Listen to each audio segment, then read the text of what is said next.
on the straight and slow on the corner. But I guess that's a practical. Yeah. How's the car feel with the lower tire pressure?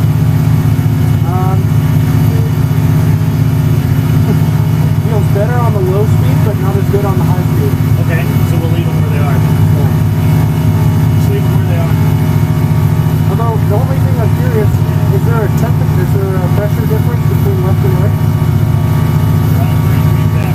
Yeah. Alright, whenever you want to go out. Snap today.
After me.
stop listening to others and own your decisions.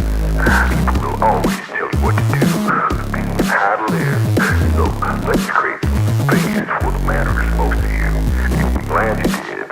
Now start claiming your time and your mental well-being by saying no more. No more. Say it loudly and proudly. In other words, fuck you.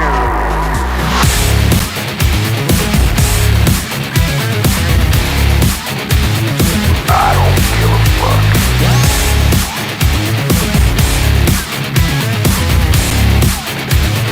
I don't give a fuck.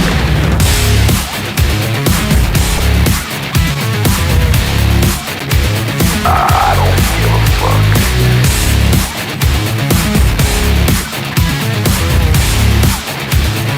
I don't give a fuck.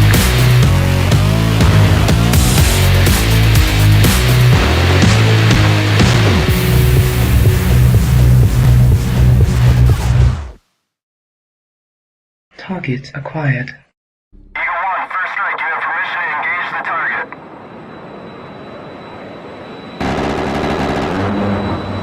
Warning: the following video contains explicit language which may be offensive to some viewers or inappropriate for children. The content within this video is intended for mature audiences only. Welcome, my friends. What is up out there? No, they are not sequential shifting badass 93 Stang. That's just regular old everyday 5-speed transmixers. Let us see who is in the house tonight. I know Mr. Boulay is here because I've seen him. Intel Wild, I saw you come in. Welcome, sir. Damien, our parkour guy. Again, I keep telling people Damien has a channel that's pretty good. I haven't seen him post. Maybe I just missed a post or two, but I feel like he's pretty cool. You guys should go check him out. Keep on Trucking is in the house. Yeah. And he's pretty cool too. He's made some good comments. Badass 93 Stang is obviously in the house. He has had some issues with WMD tonight. WMD, the badass bot, is in the house. He has an attitude. Don't fuck with him, and he won't fuck with you much. Right. I see 13 Bujikon is in the house. Welcome, sir. Viking Paradigm. Skull, brother. Skull. Make it happen, Captain. Yeah, absolutely. Absolutely. TR Finley's in the house. Matt is in the house. Matt, I hope I didn't piss you off with the gay comment. It's just, my sense of humor, man. And it's going to be an all-timer tonight. I promise you, it's going to be lit tonight. It's going to be cool. All right. So TR Finley, I already said him, that guy. Well, there's some other people here. R. Allen is in the house. Just another Canadian. Jack is in the house. Chris Lestrange in the house early tonight. Good job, sir. And of course, Ghost 1978 is here. Now I see Ghost all over the internet. I don't know how he does it. I don't think the man sleeps. Gee, I don't know. I don't know, man. I don't know that man sleeps. He's everywhere. Seriously, Shelby's here. Kat Katibi. Kat, if you would like to come up and hang out, that would be just fine. Someone get her a link. Raging Patriot 1776 is in the house. And along with Are We Not Men, Imperious is in the house. Imperious is here. Yeah, man.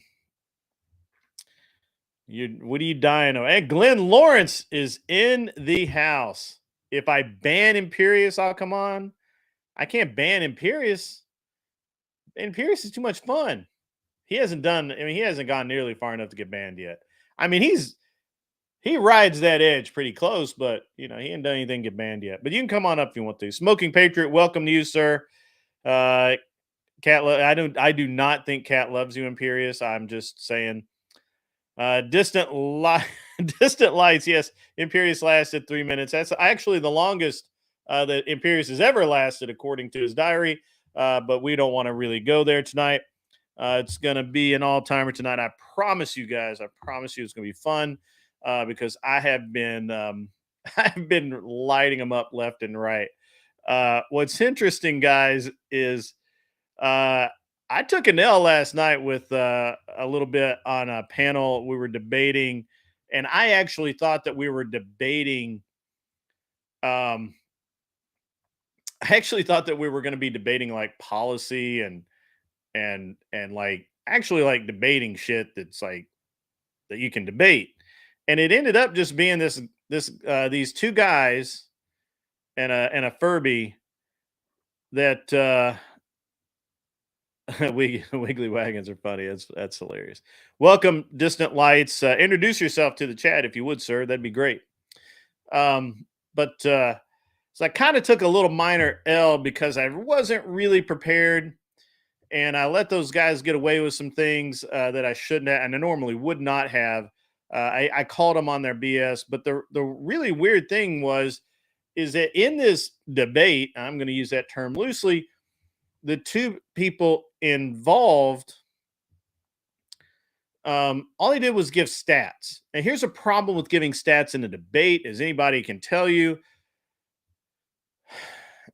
They don't mean anything to me, right? Like, yeah, okay, I read your paper. I read it. Okay, I'll even concede that yes, sometimes this can be bad, but other times it's not bad, and you're not conceding that. And so it was really a stalemate. And the L I took was staying there so fucking long and listening to them. They fucking did. I didn't know that night, Ghost. That was fun. It was a minor L. The L on my part was hanging out for 2 fucking hours and not just going to bed early. What's up, Angry Casper? I see you out there. I see you, Smoking Spaceman. I got you. I saw you slip in the door. And Kronos 420, I saw you as well. So I'll take that minor L for sticking around in what was supposed to be a debate and was really a strange exercise in statistics, which I didn't really give a shit about. And that's just the way it kind of went. If you saw the debate, Glenn was there. Glenn was much more even tempered than I am. I think he's medicated heavily and has the patience. So it's. Guys, I don't normally have people come up unless I invite them up for the first, at least, usually for about the first hour. If I want somebody up, I'll come up for you, or I'll ask you to come up. Right, Ghost 1978. Anybody can. So the problem with statistics in an argument, guys, or a debate, and I don't care who it is. The reason I do not use statistics is because anytime you put a statistic out, first of all, it's more than likely wrong and seriously biased. And I don't like to get called on other people's biases. I'll take my own bias. Thank you very much.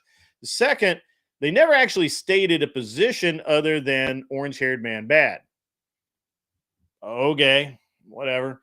And the third thing about statistics is, or using statistics in a discussion or an argument like this, is that I don't give a shit, because whatever you show me, I showed them. I said, hey, look, this says this didn't happen.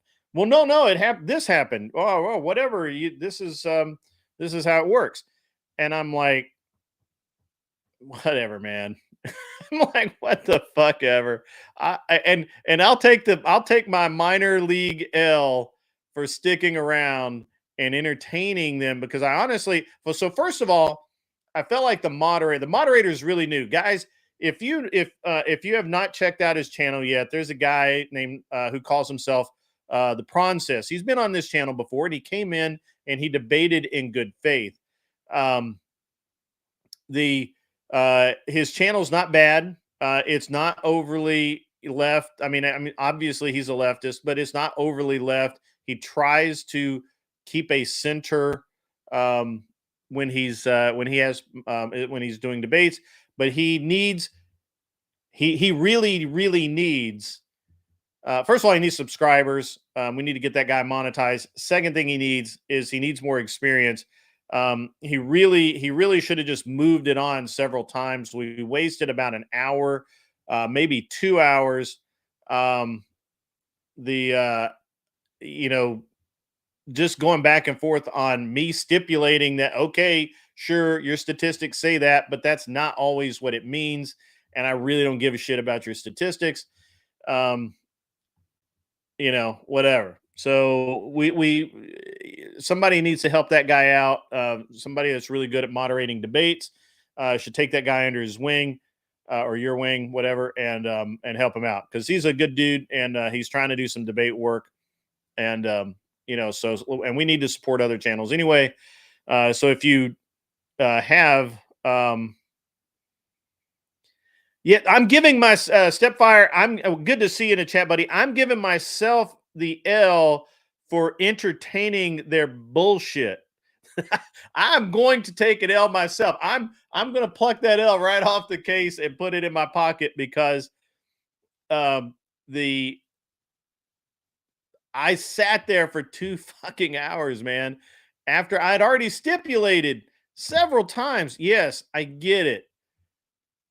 You have us, and I see your statistic. I got it, but your statistic says it's not always bad, right? It's whatever. I'll take the.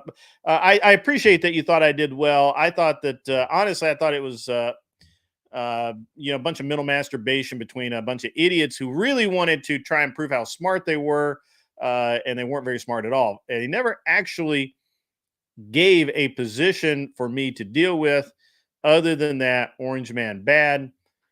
And they were only arguing from a statistic point of view that Orange Man is bad. And they would not, obviously they didn't accept any of the statistics that I gave, and yet they absolutely wanted me to accept theirs, which I did. I conceded to all of them because they didn't make a fuck. So it's fine, man. It's cool. Yeah. Proncess was moderating.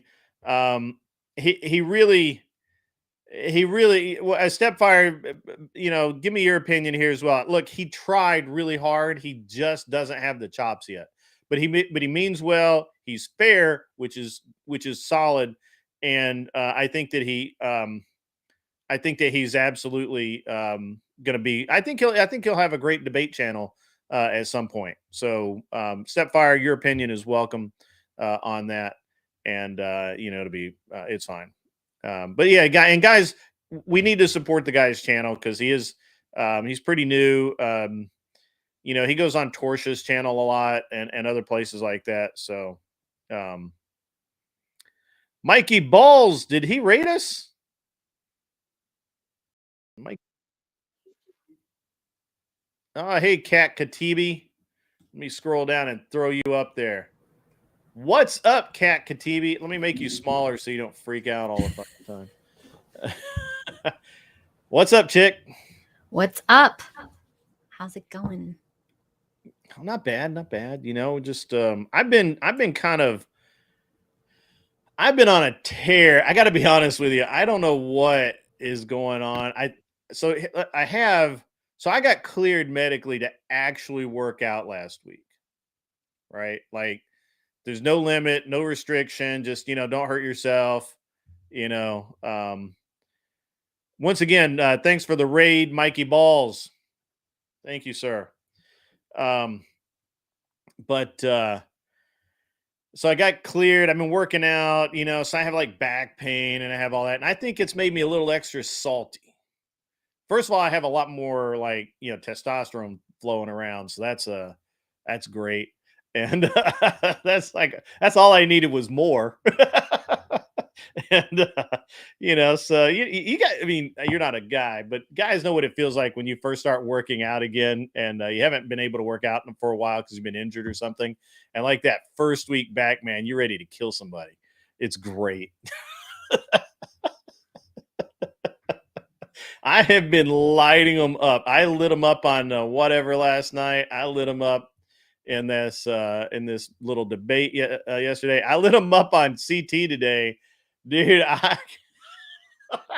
And you know what's funny is that people actually try and fucking lie. Like, why would you do that? Like, well, okay, well, actually, let me rephrase. People try to lie about firearm and firearm accessories to me, thinking that I don't know, and and the history of them, and I'm like, fuck you, dude, you're lying. I literally called him a liar, and he, of course, he did not prove me wrong. He was in fact lying, and yeah, CT was off the hook, man. It was off the hook. Mr. Boulay gave me some backup, though, man. I saw you out there. I saw Mr. Boulay was like, "You give that man the respect he deserves. Give him the respect." I'm being a little over the top there, but it was what it is. So how are you? That's an important question. Good. Same as always. The same as always. All right. Smoking Spaceman, you're right. I know the facts, but their feelings don't care about my facts. But I don't care about their fucking feelings. And I tell them that over and over and over again. Fuck your feelings. Fuck them on top of the house like Snoopy. Why the fuck do I want Imperious on my fucking... What's up, Imperious? Good evening. Good evening. Did you see what I did over at Gilligantes or no? I saw it. Was some of my best work. Look, I thought it could have Some gone of my best work.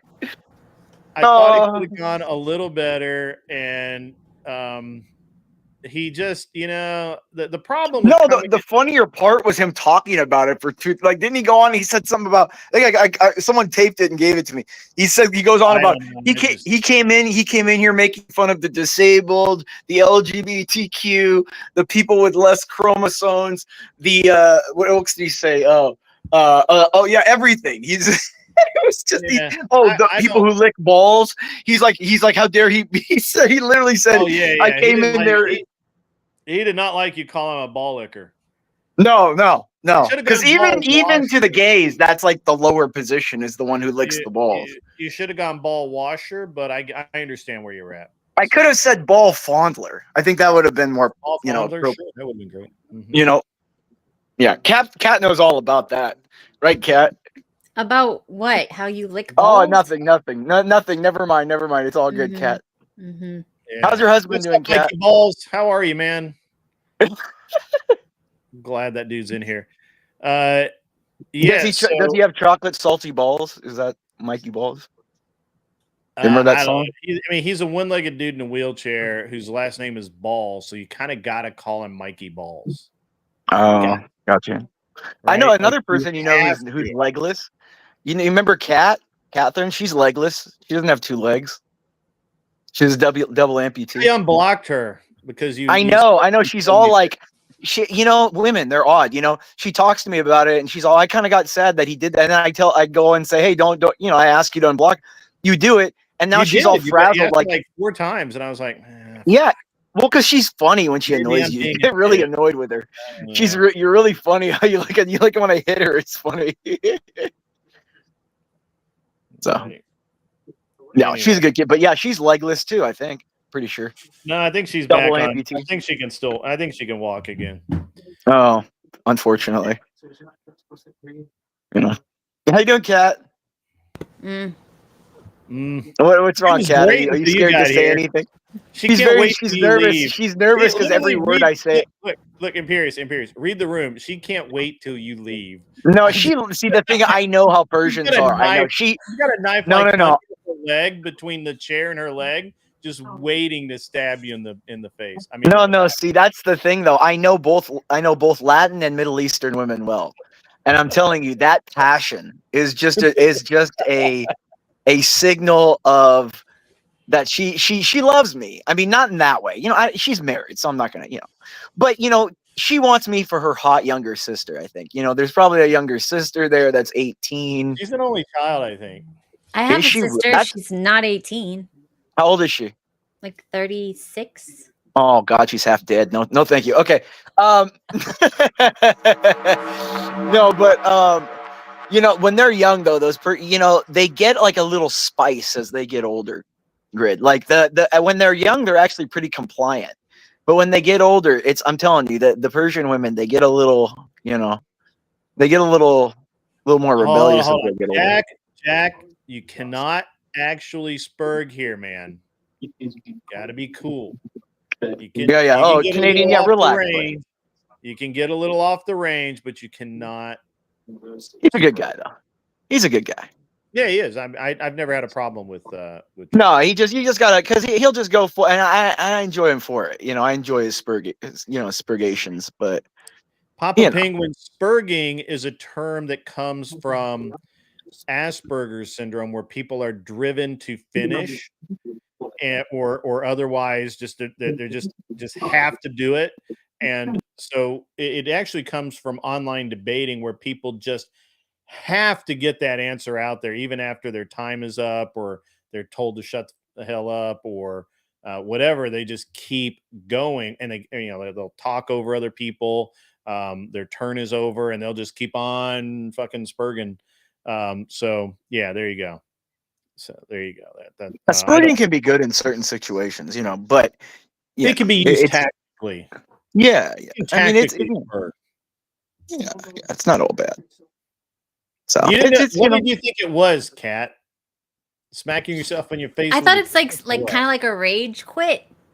That can be spurging. No, that can be spurging. It can be a rage quit can be the result of spurging, for sure. Yeah. A rage quit's just a straight up rage quit. Speaking of rage quits, there have been some great ones lately.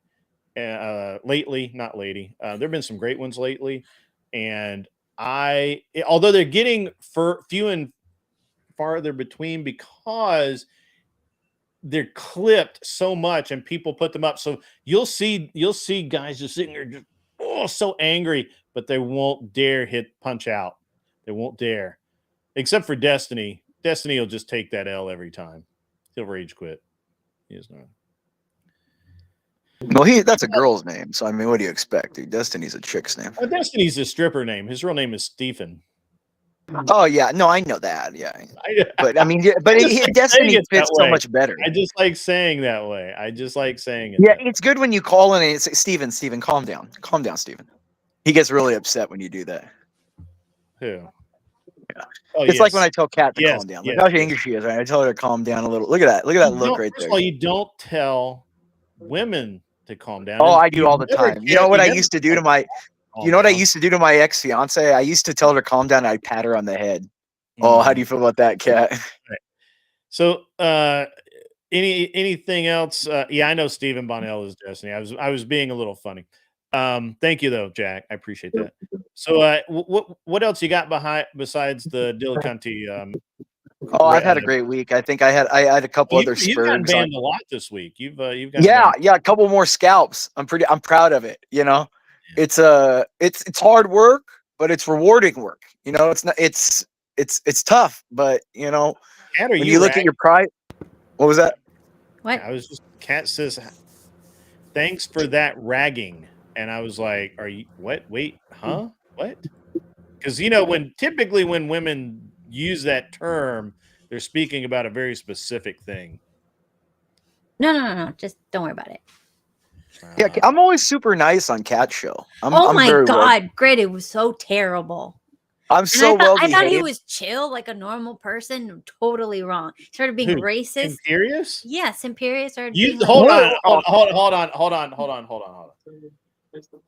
You seriously thought a dude with literally Imperious as his legend? What does Imperious mean? Is like an imp? It means ruler of everything. So what? That doesn't mean anything. It means like imposing through force on things. You know what I mean? Good God. Well, Kat, all about that. All the Persians, they imposed force on all the poor other Arabs, the Shiite majority, and then going back to the Zoroastrians, you're conquering Zoroastrians all over the place, Had you never run into Imperious? No. Oh, I talk to her all the time. Yeah, she's. What do you mean she's all the time? She's always. The first time that Simperius and I met on Crucible was hilarious, because it started out with him basically calling me 4 different kinds of homosexual, and I responded in kind. I think we were up to like 40 different kinds of homosexual by the time we were done, and we were sharing pictures of firearms and firearm accessories in the Discord. It was great. It was great.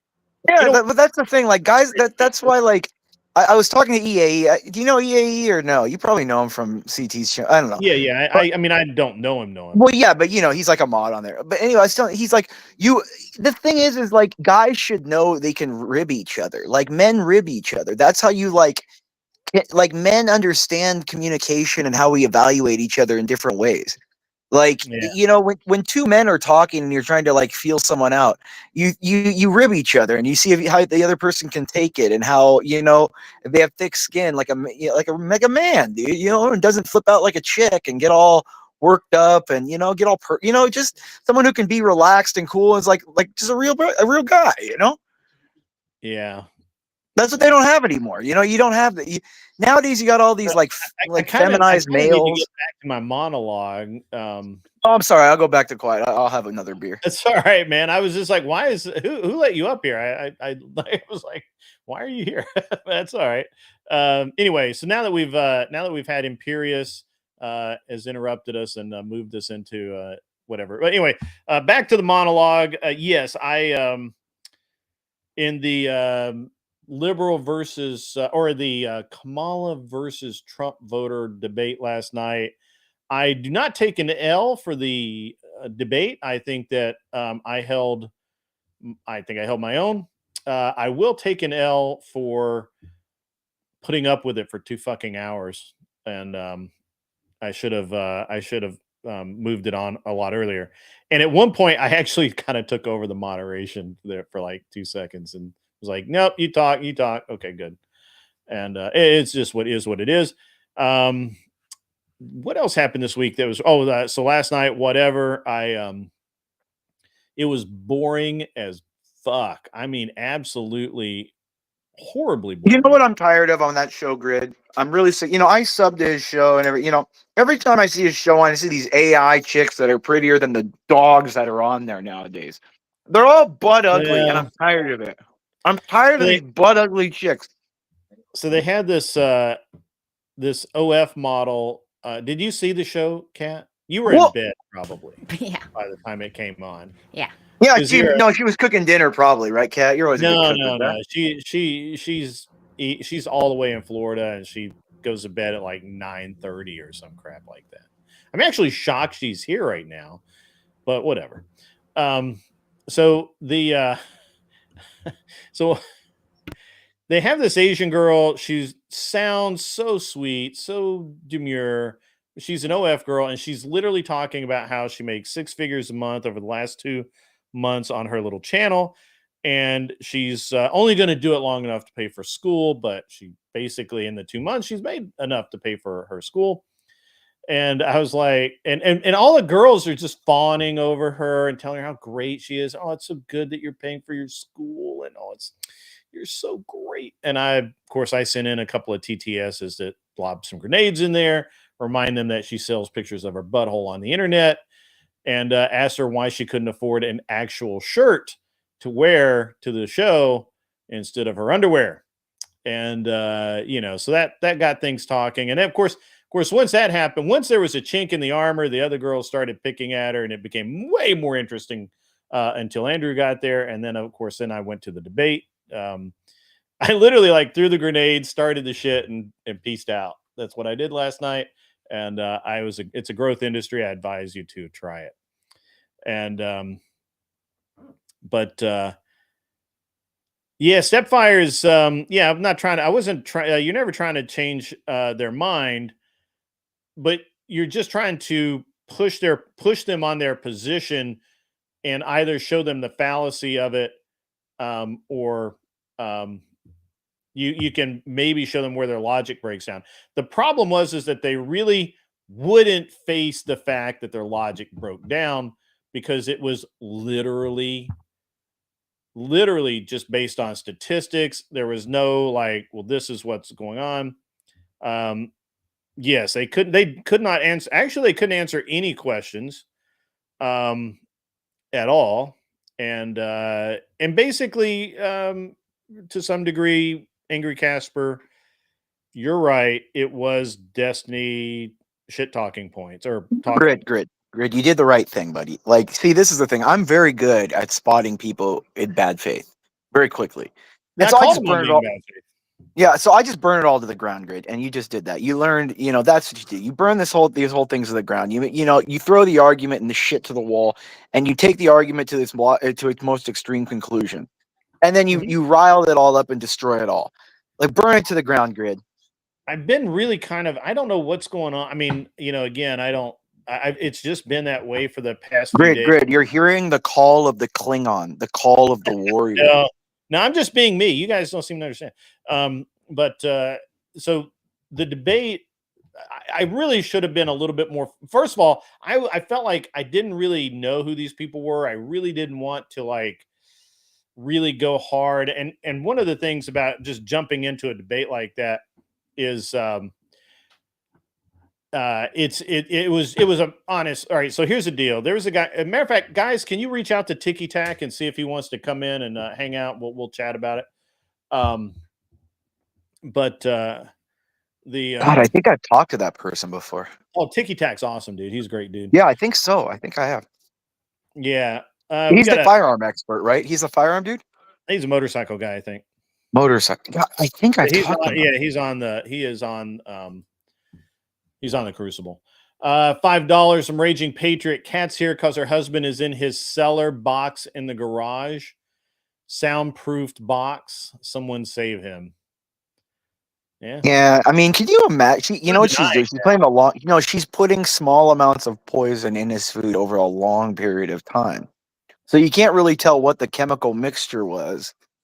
It's going to be a total organ failure in multiple places. So it'd be really hard to trace it. That's what she's going to do. Yo, dude, I did. Anson Knowles, I did. I made that girl so angry because she was like, so I sent the first TTS and I basically said, hey, why can't you afford a shirt? The second one was, she's like, oh, she's Chinese. She's from another culture. She's from Canada, blah, blah, blah. She's getting her bag. Why do you have to hate on her? Or said something about me being homosexual or some crap like that. And I said, hey, my wife is, so I TTS'd immediately back in. Hey, my wife is Chinese and she doesn't sell pictures of her butthole on the internet. And I said some other things. And it literally, that girl got so mad. I mean, so angry. And yeah, it was really, really funny. Well, like I said with Glenn this morning, what we need to start doing, and Kat, can you back me up? Maybe you can back me up on this. Treat them really like they are presenting what they are. So, for example, if Kat, was half naked, would you expect to really respect her and see her as anything more than a sex object? No. So why do we play the game, the half in, half in, where we talk like, hi, how you doing? Talking to them like people. Now, see, when you see a girl that's like, acting like a complete whore, you treat them like a whore. So when they're walking up to you, you go, how much for your, let's go around the corner real quick. You don't say hi or their name. Adam, man, I came on earlier. Andrew wasn't on yet. And when Andrew's not on, sometimes Brian allows the girls to kind of lullaby themselves into this sense of well-being and friendliness that should not exist in that room. So I have to throw grenades and shake shit up. See what shakes loose, Maybe nothing, maybe everything. Could you imagine if I was on that show and I was talking to those girls? I'd have them crying so fast. Oh. Actually, honestly, I think they'd be laughing at you. That would be the problem. No, man, I'd be like Cartman drinking their beautiful salty tears.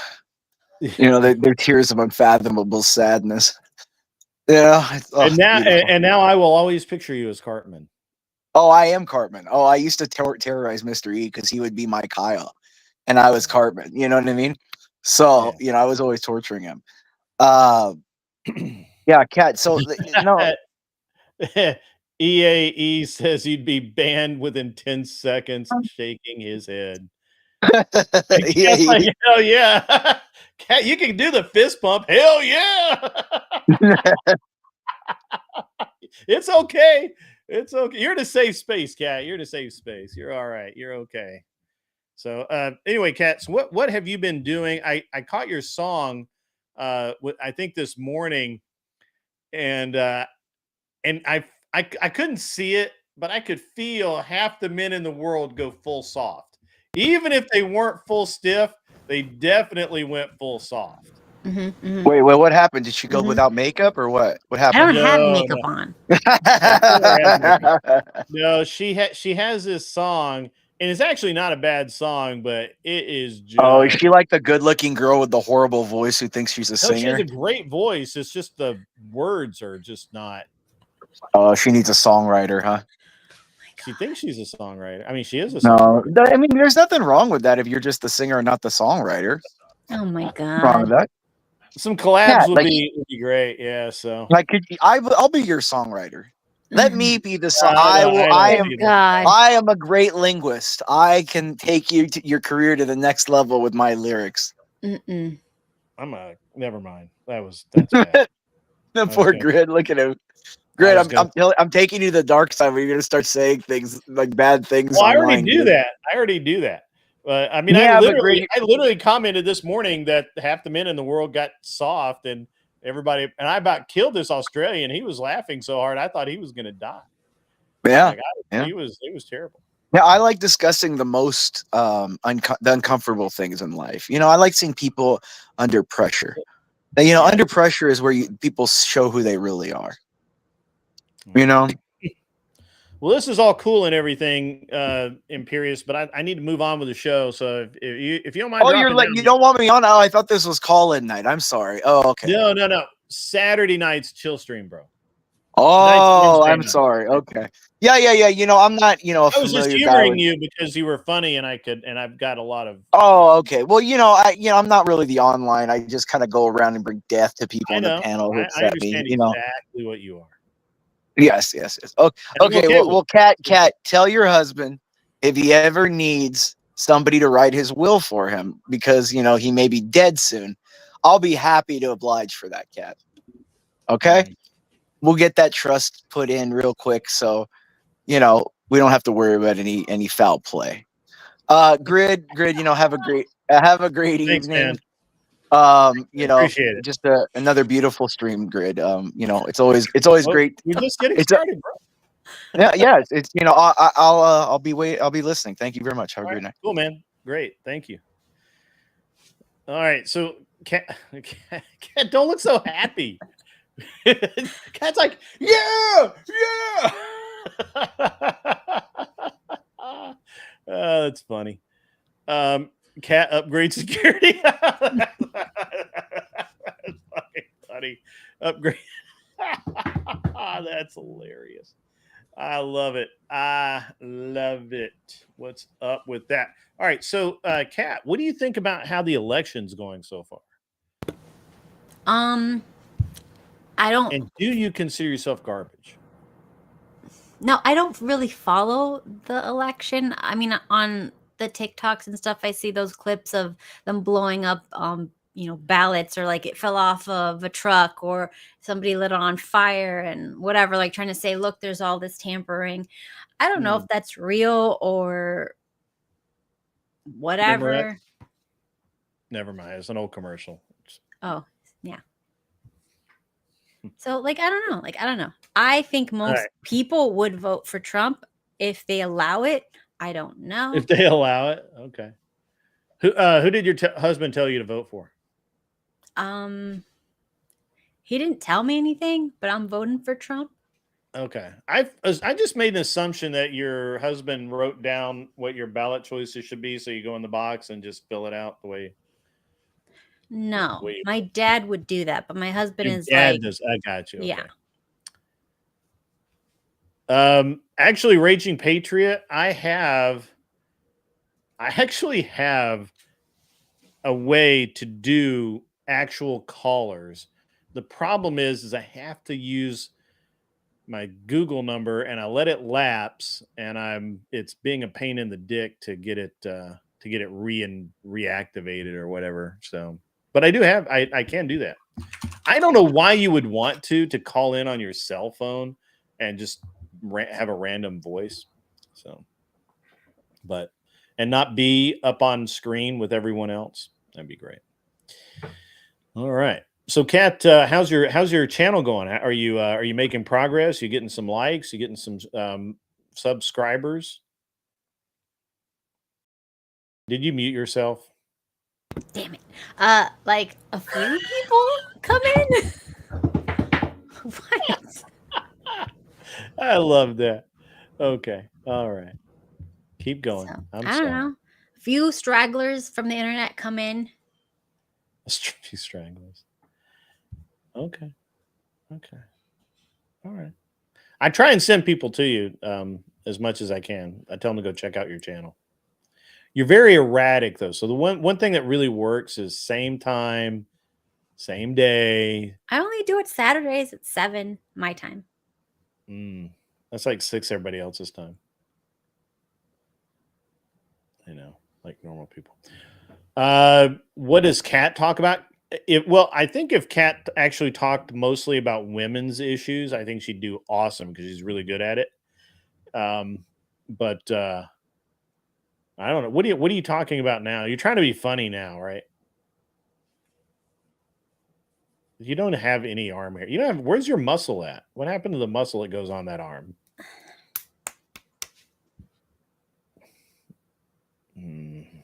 Okay. All right. Okay. All right. All right.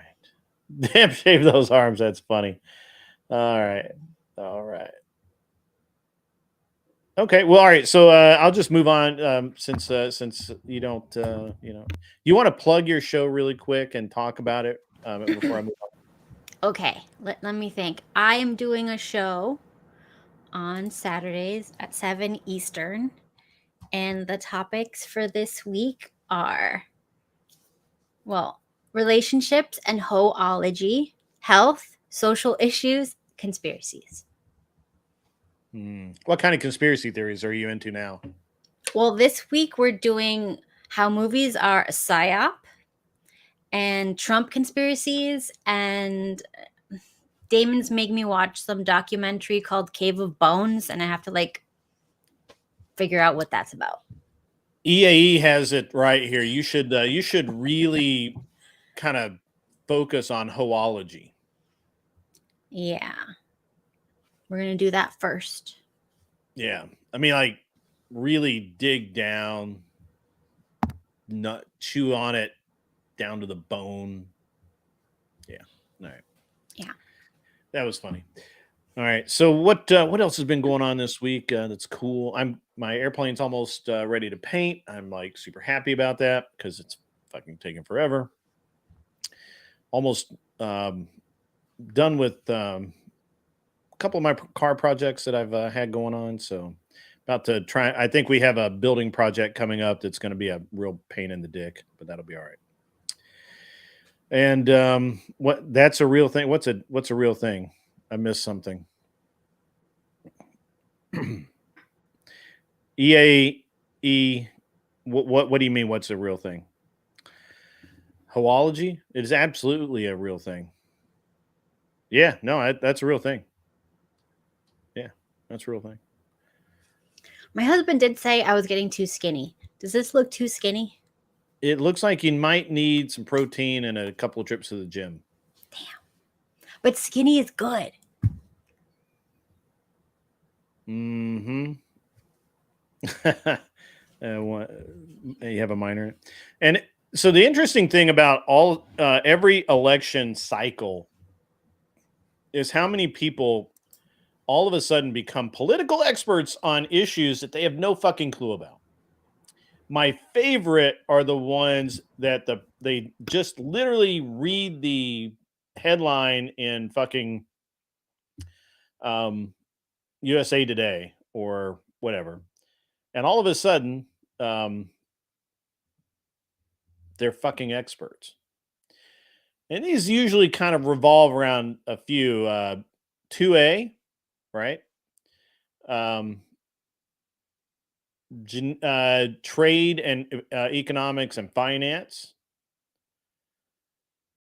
and you know, like a lot of policy things. What's up, Tiki Tack? Good to see you, my friend. Good to see you. Tiki Tack, if you would like to come up, the mods will get you a link to do so via Discord. I have a super chat here.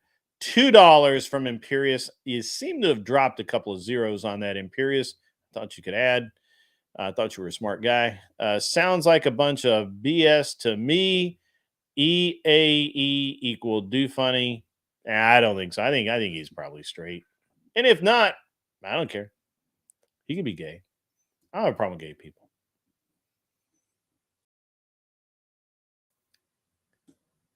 So let's see.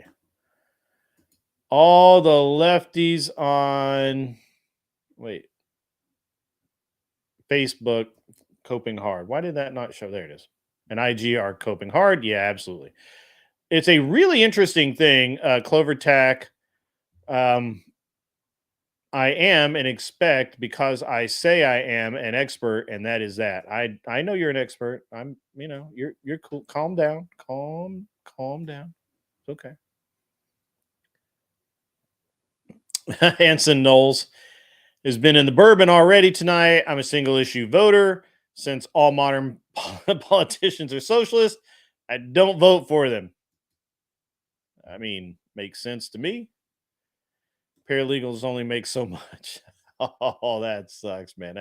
That's a shot at this Imperious there, if you didn't understand that. Christoph Barad? How do you say that? How do you say that? Barud? Come on, you're foreign, basically. No. Whatever. I'm the least foreign.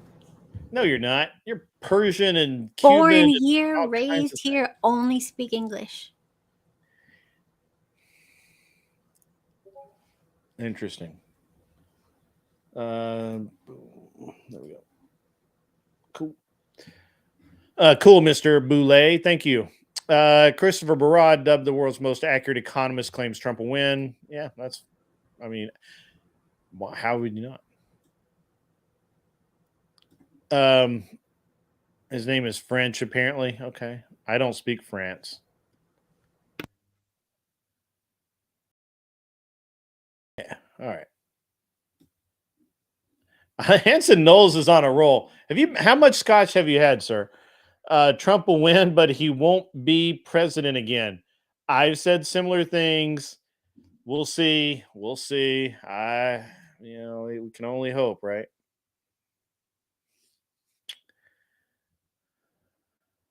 Christoph. All right, good. Yeah, the one thing that you cannot accuse Clover Tack of having is not having an opinion. That's for sure. He 100% has an opinion, and he will fucking let you know. Okay. All right, no tax on overtime. I like that. So there's a plethora of win in Trump's policies. First of all, I like the tariffs. I understand that most people are not smart enough to understand how they work, and I'm okay with that. It's fine. Yeah, it's fine. He's so blue, he's powdered blue pilled. Who? It's Imperious. He's more like black pilled ish. Grumple Stillskin. I quit going live on Twitch because it was just you and the people who send me I can make your channel blow up ads. Sorry, buddy. Sorry, man. I know you're the big Twitch guy. You need to help me with that, by the way. We need to work something. We need to figure things out. Grumple Stillskin was on a panel with me earlier today where a young man, I'm assuming he was a man, and I'm also assuming he was young, because if he was an old man and that stupid, the world is in a lot of trouble. And he could not for the life of him understand the difference between an auto and semi-automatic weapon. Not only that, once explained to him multiple times by people who know how to explain such things, he couldn't understand that most people are going to fire a pistol faster than they will a rifle. And this was these very basic concepts seem to be very hard for him to grasp. Um, I personally couldn't understand it. I think basically anyone with half a brain watching couldn't understand it, and it was just really truly terrible and hard to watch. Honestly, I'm shocked that Grumple sat there calmly through the whole thing while I literally called the jackwad out on all of his lies, because that's what I do. If you're lying, I'm going to call them an idiot. I'm going to call you a liar.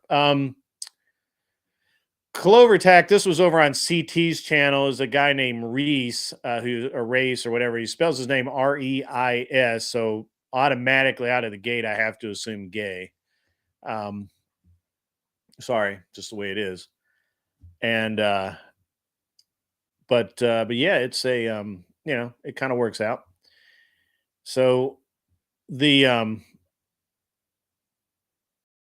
he just could not get it through his head that no matter what he said, that he was wrong. The best thing is, and I love this stat, guys. By the way, when you're arguing with someone who talks about that we have to have more common sense gun control. Wait, that's gonna TTS. So Tiki Tack donated $20 super chat. Thanks for the support yesterday. And thank you for the $20. By the way, guys, just to remind you, I've lowered the TTS to $10 on both YouTube and on Streamlabs. So if you would like to dono and interrupt the conversation, which I support, and have instant feedback, you may do so. Tiki Tack, you are very much welcome for the support. I was just talking about that debacle of a debate. I will swing back around to it in just a minute. But the fellow with the gun control thing today, one of the best tactics that you can use against these morons and their gun control is well, they always like to go to school shootings. This is a mistake because last year 6 kids were deleted during school shootings. 6. However, 92 were deleted in crosswalks at school. To me, this means, and it should mean to anyone who wants to save the children and prevent tragedy, that we can't let women drive anymore, because 80% of those drivers were women, and we definitely can't allow full-size SUVs or any SUVs. SUVs, we have to have stronger SUV control, and women can no longer drive. And we should ban crosswalks. 92 kids. That's a freaking amazing statistic, guys. That's like fucking crazy. I didn't even believe it. I had to go look it up. And the funny thing is a guy today is like, I don't believe that. I'm going to go look it up. I'm like, go right ahead, you dumbass. Because I had to look it up because I didn't believe it either. You know, that's really funny. So it's great. You know, it's terrible at the same time. But yep, it's if you want to win, the best way to win is to just simply use their own busted ass logic against them, and then they will immediately spurg out because it hurts. It hurts so bad. And then you move on. You move on with life. But I actually that specific statistic will always stick with me in the back of my head, because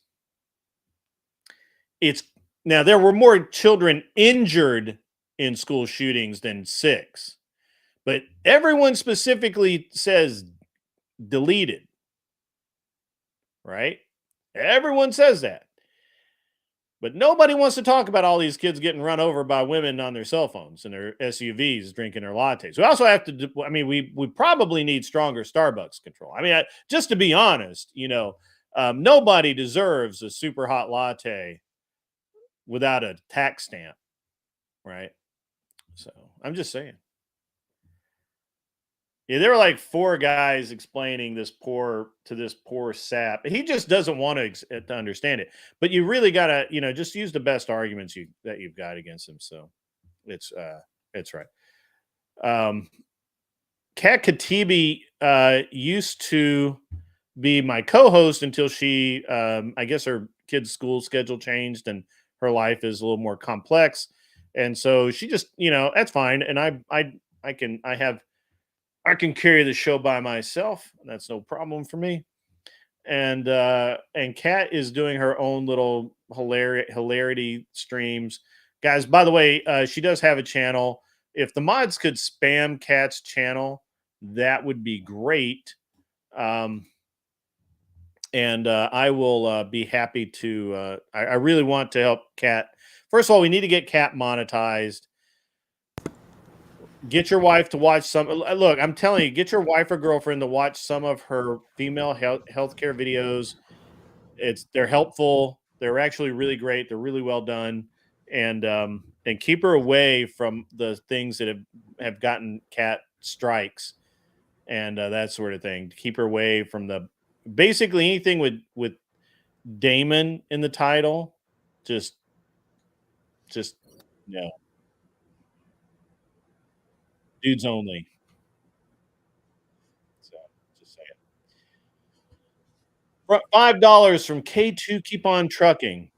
There's this famous guy that was a 38-time felon on the Unsubscribe podcast. Said when he was an active criminal, he was in support of gun control.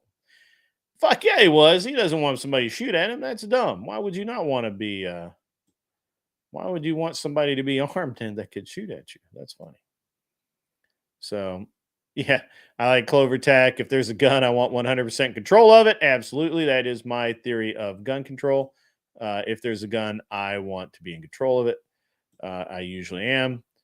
We've already covered why Kat doesn't talk on the stream. Starbucks is more expensive than crack. I believe that is true. DJ Delay, great channel as well. Perfect. Really appreciate that. Black coffee and energy drink should do the tricks. That's right. Yeah. All right. Sweet. You're already subscribed to Kat's channel. Chris Lestrange, you go, boy. I had to say it that way too. I did. I had to. I couldn't help it. All right. Yes. Kat's channel link is posted. Please go subscribe. Watch a video, like them. They don't suck. They're good. Don't worry about it. And they're short, so they don't suck. I mean, if they do suck, they don't suck long. So, much like a lot of women. We just we just need common sense, fully automatic transmission control. That's fucking awesome. That's perfect. Yeah, let's get Kat monetized. Otherwise, she has to go. She has to do something, guys. It's just actually serious. If Kat doesn't get monetized, her husband's going to quit supporting her nonsense and make her. Hold on. It's going to make her get a job to be productive because she's not a productive member of society at this moment. She's a drain on the economy. She's a drain on her husband's resources. As men, we must do what we must do to help our fellow man help his dingbat wife, Kat, to be all she can be. And we just got to take one or two for the team, guys. I'm just saying. Just saying.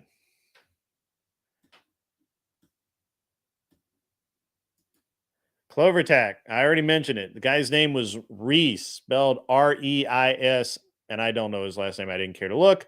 It was over on Chaotic Truth today. It was quite hilarious.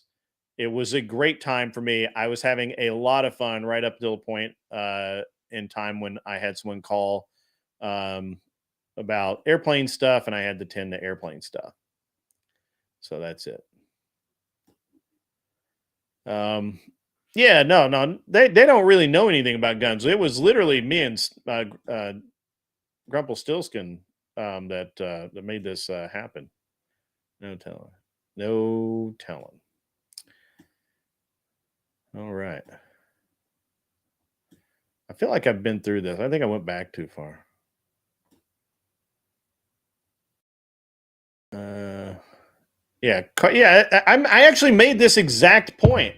I made this exact point. He's like, nobody needs a fully automatic blah, blah, blah, blah, blah, blah, blah. And I'm like, well, here's the thing. I asked him, I said, what kind, do you own a car? No. If you did, what kind of car would you want? What kind of car? Any Ferrari, Lamborghini, blah, blah, blah. I said, hey, more people are killed in cars. Nobody needs 1,000 horsepower car, pal. We all need Yugos. And you guys don't remember Yugos. Priuses.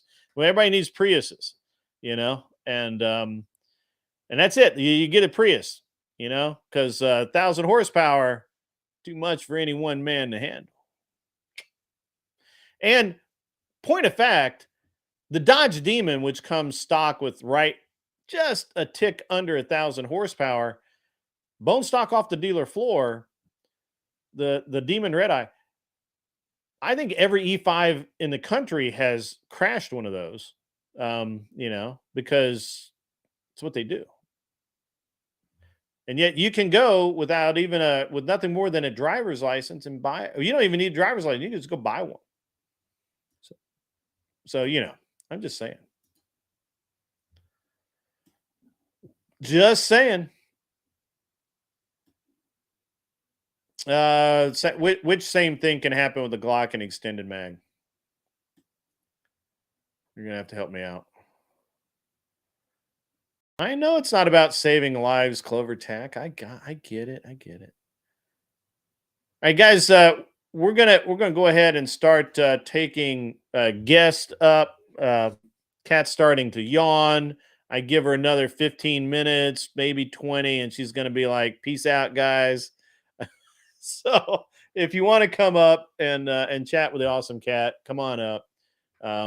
Bring treats, I guess, and we'll keep going from there.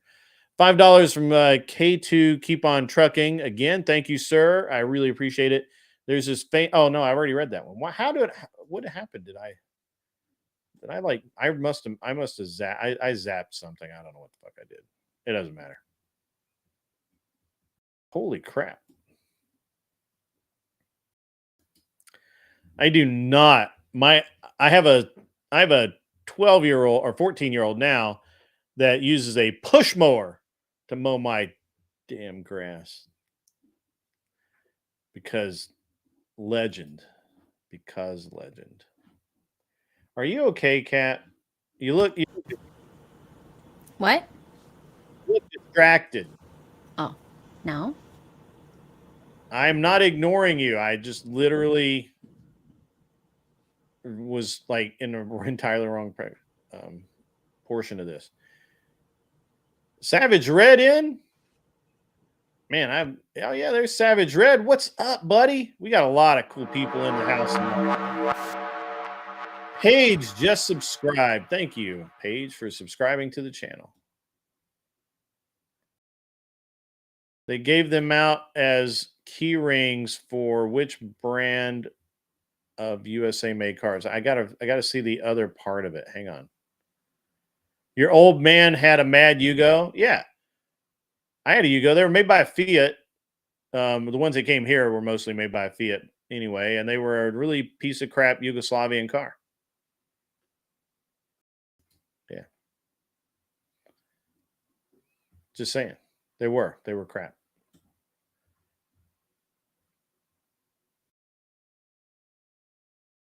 All right, guys. How's the All right. Yeah, push mower, Mikey Balls. Push mower. Absolutely. Absolutely. Because that's how young men learn to be men. Not UGO, you go. YUGO, you go. So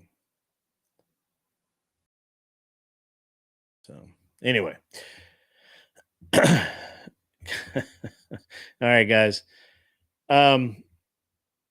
Clover Tack, you're welcome to come up.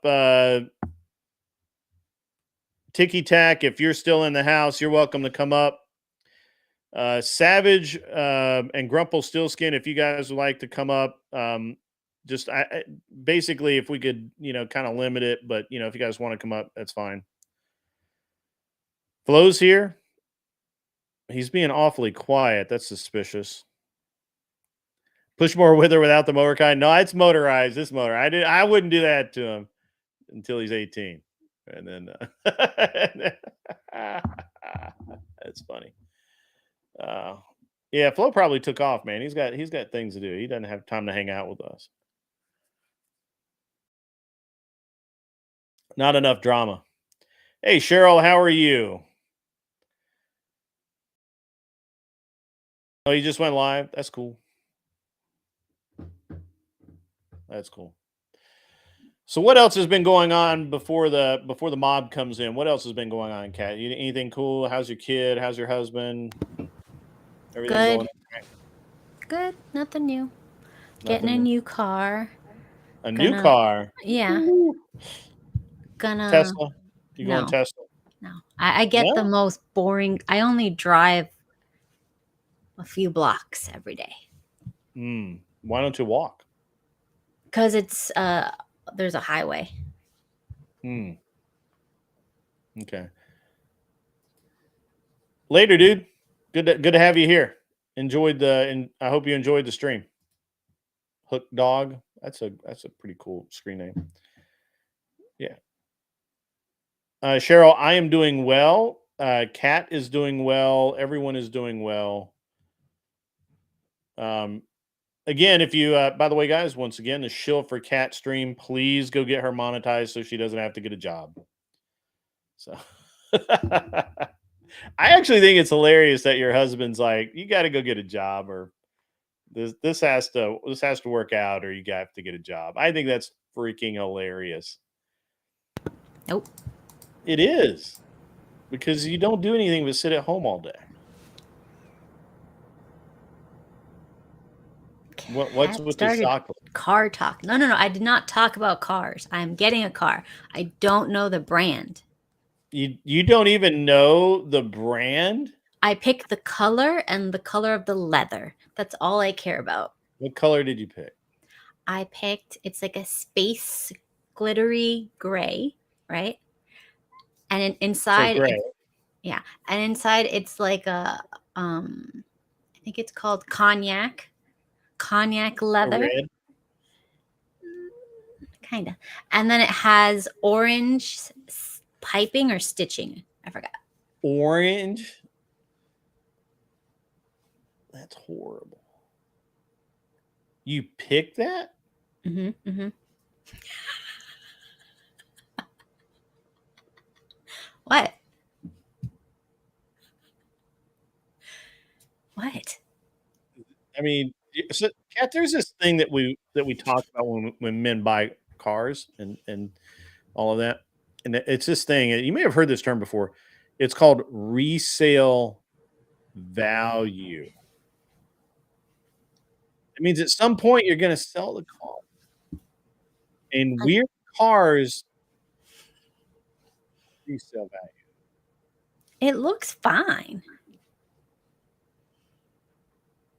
You're driving an orange creamsicle. That's ridiculous. It's a little bit of piping. Finally, some sport. Are you listening to this, Clover Tack? No, I'd stepped away just for a second. Was it? Good. You're much better off. Oh, that's great. Yeah. I think AI inserted your brother on this this ship here. You can see this. It's right there. Shit! Look at that. Yeah. You got more hair than I do, though. Yeah, he's also wearing a hat. That's true.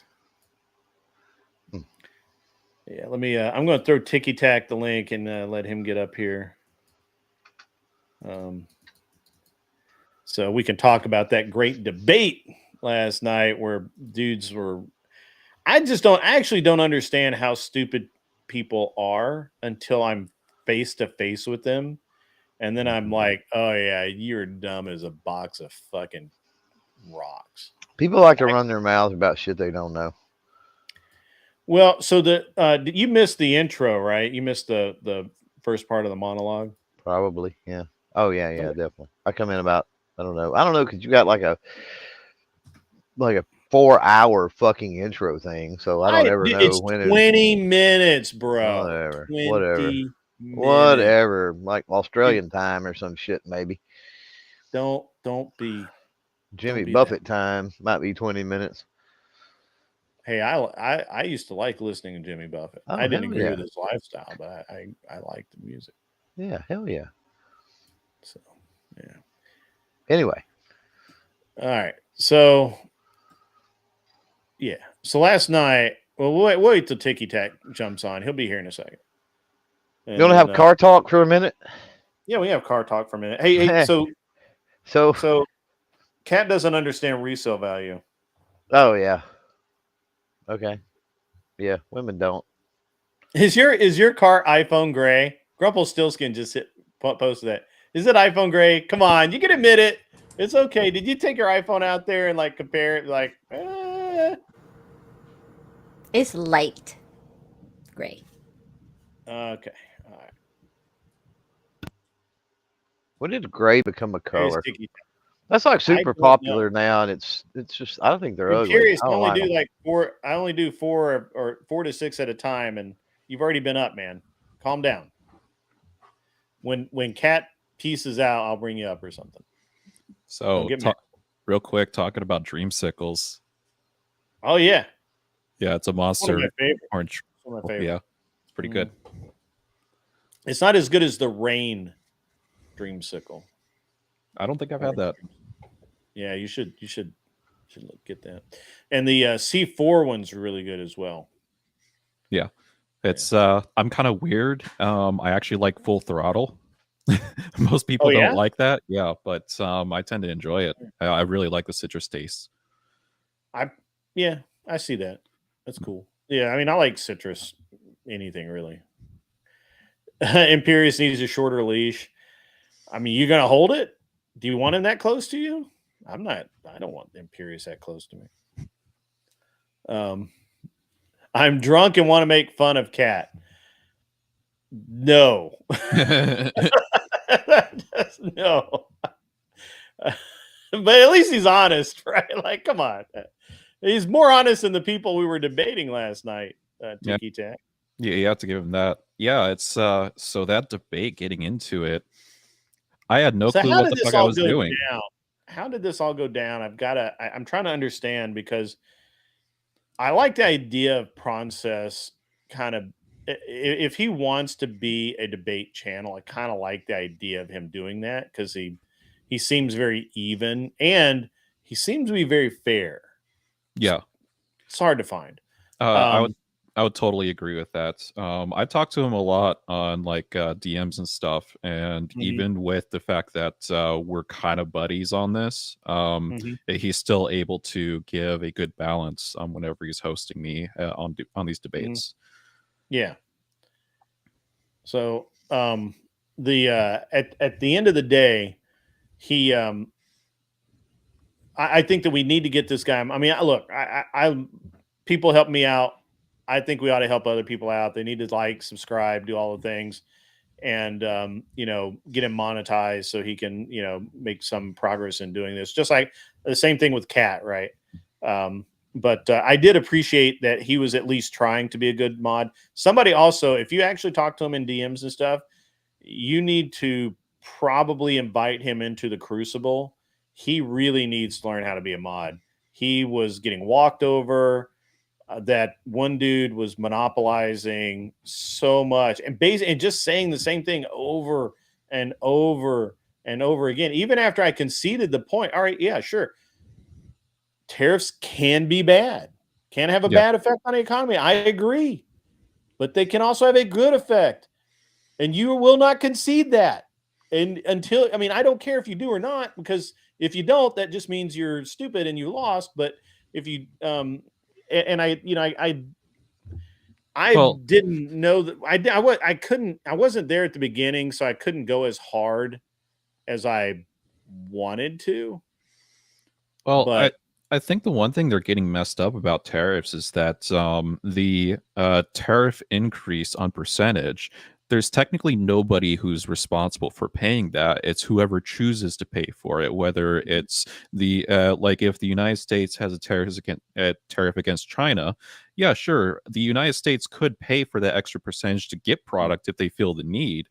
But if we stop buying that product and China wants to keep manufacturing that yeah, product, they're going to pay the tariffs to be able to send us the cheaper product. It's like it go both ways. well, I think what it really does, and I said this, and they poo-pooed it and all of that. So it was fine. I didn't. Again, I'm not. I just don't care about stats, man. I just don't. I mean, I think that I mean any stat, and I told them that, I'm like, any stat you show me, I'll show you one that shows the exact opposite. And but when we were talking about it, and I said, you know, hey, let's be, you know, intellectually honest and just admit that the economy was better under Trump with the tariffs in place because of the tariffs. It actually did bring jobs back, blah blah blah. And then when they said, well, can you, you know, and when we started talking about jobs and which jobs we want to have go overseas, or if we were okay with it, and it was just really bad. It was just really bad, and unfortunately, which the problem with a team debate is it's really hard to understand unless you have a plan going in how you're going to structure your arguments. And those two, the one guy wasn't talking at all, non John or Non-fun. non Paul, yeah, whatever. Yeah. He subbed to the channel. He may be watching, but it's one of those things where all he did was come in and laugh and call people stupid and act like he was intellectually superior when none of his points actually mattered. Like there was nothing of substance to any of the points he made. Yeah. I actually He want to was extend on able that to thought. go ahead. Yeah, I want to extend on that thought. It's Mhm. what a lot of these like up and coming debaters need to realize is that they need to figure out what their objective is going on these debates. Are they just looking for the clips, wanting to cause the drama, want to like laugh at stupid things in order to get like their crowd all riled up, or are they going to the debate stage to actually like educate people on what's going on? And that's where it's you kind of, if you want to educate people, you have to humble yourself and realize that you're gonna, even though you may be a very smart like economics students, you're going to have to bring it down to a more sensible level for the entire audience to understand. Yeah. Well, and that's so the one guy, he acted like we were at, so here's where I'll break it down the way I saw it. And you can tell me if you agree or not. The one guy was basically trying to break it down like he was in a collegiate debate. He had all of his stats, he had his entire thing. He never actually gave an argument besides Orange Man bad. And he would use loaded questions to try and lead you to basically concede points rather than actually make the point himself. Yeah, and And that was in my opening statement a bit, but go ahead. yeah, I wasn't there for that part. So he was really treating it like he was a collegiate debater doing this instead of it being a unofficial blood sport ish sort of debate, which is what I was kind of expecting. And then after you left, we got into the insurrection, and so we were like, well, we can get an actual Jan 6 guy here right now, like a guy who went to federal prison. Yeah.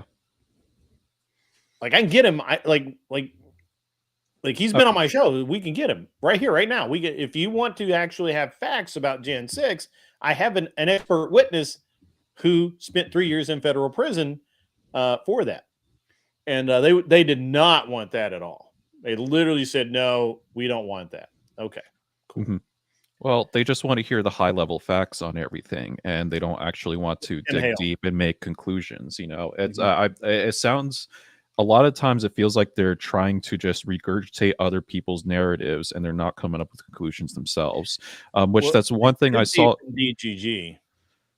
Yeah, well, one thing I was noticing on Nonfon when he was doing his research is that he was just a repetitive Googler. Like he would type in a statement that validates his claim and then find the first article off Google to support it.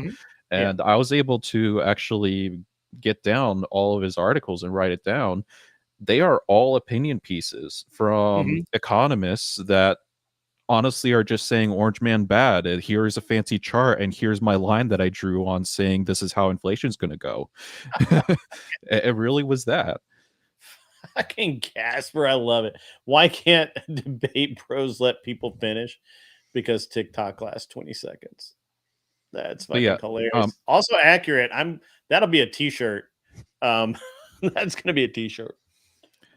So after you left, we got into Jan 6. I ended up having I was like, I'm out. I gotta go. Gonna go to bed. Glenn, I actually stayed up a little bit trying to do some stuff for today's show. And Glenn and Teriak were arguing the points of Jan 6, and those morons were so bad. They were like, well, you know, Colorado, the Colorado Superior Court decided it was an insurrection. And I'm like, no, they really didn't. They used literally the loosest terms. They had 3 different definitions, none of which they picked, and said that basically any public gathering could be labeled an insurrection. Yeah. And well, they also had to, you really had to think about, it's like, okay, how many courts or Supreme Courts per state was actually investigating on this? I think it was maybe like 4, 5. Yeah, only 2 actually gave any kind of opinion. Yeah, and we have 50 states, and a lot of those states ended up just dropping it, and this is why ultimately the federal Supreme Court had to decide on these things, and they decided it's not an insurrection. So ultimately, the Colorado Superior Court had no standing to even consider the case. There was no defense put on.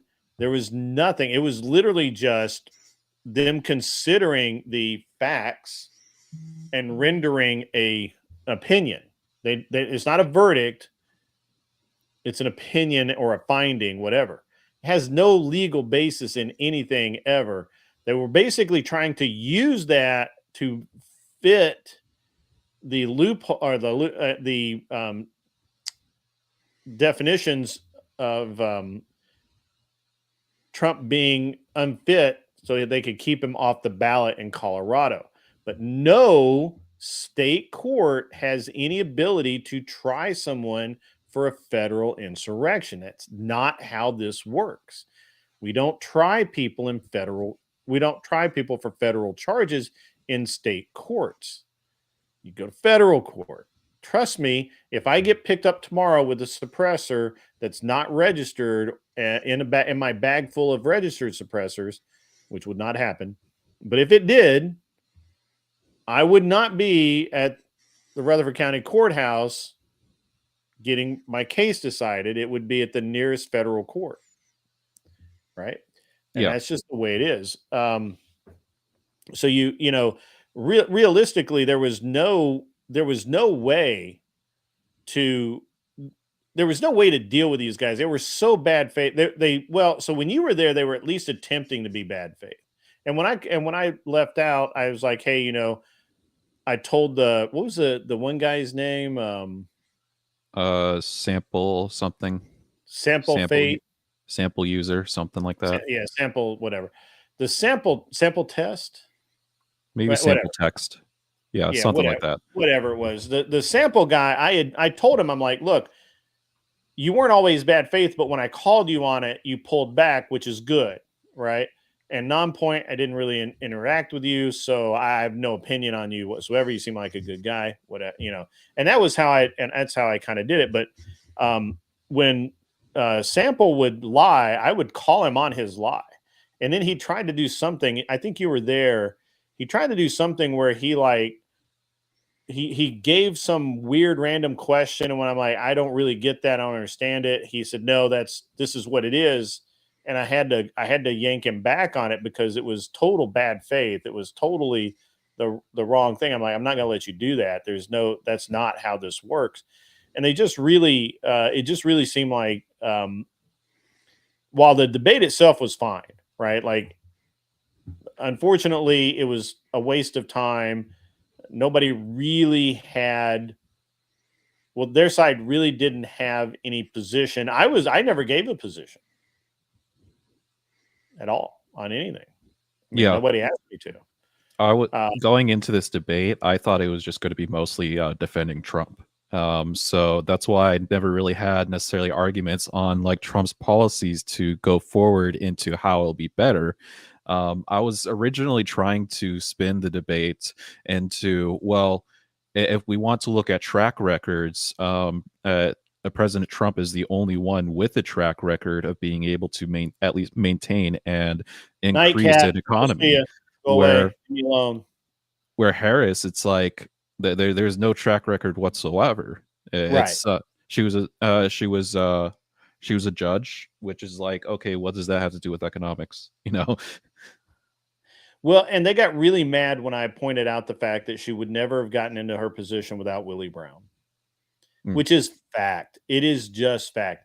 He appointed her as deputy district attorney, which gave her the standing to run for district attorney. It didn't, he also, I think, fronted her the money for her campaign. I mean, look, this is just a really, it's not, this isn't even in question. This was like normal. Like, everybody knew this in San Francisco. Now everyone's like, oh no, that didn't happen. No. Yeah, they tried to frame it that like the public definitely like voted her in, and she was the democratic choice kind of thing off the process. But it's like, no, every single election you go into, it is heavily reliant on your funding so you could properly run your campaign. If you don't have a campaign, people don't know you and they won't vote for you. I have to get Anson Knowles into a debate because he's so funny. First of all, he's really intelligent, but second, he's absolutely correct, gentlemen. She never would have gotten into her position, bent over, heels up, if not for Willie Brown. Willie One-Eyed Brown. So that's it. Clover Tack, I know you're really bored with this debate talk, man. What? Well, what's new? No. Why would I? Dude, you're literally flipping through your wife's like catalogs or something to keep yourself entertained. Well, you don't have those anymore. But whatever you do to keep yourself entertained when you're bored, that's what you're doing right now. Something to do with guns, most likely.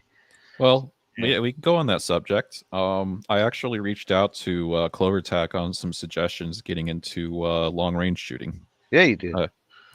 For competition shooting. Yeah. It's I ended up getting like a really hefty refund from my mortgage. So I thought I'd invest into a new gun and a setup and see if I could start competing. Cool. Where are you at now? So I'm just north of Austin, Texas. Oh, okay. It's a good place to do that. Yeah. There's definitely a huge community around. Yeah. I have I lack the personality for PRS. I've tried it. I've shot it a couple of times. I do okay. I just don't have the personality for it. It's just it's kind of a weird sport, but I thought you did that. I do 3-gun basically exclusive. I've done PRS before, and I've done the sniper matches. I like the sniper matches. Those are pretty cool, but PRS is just kind of,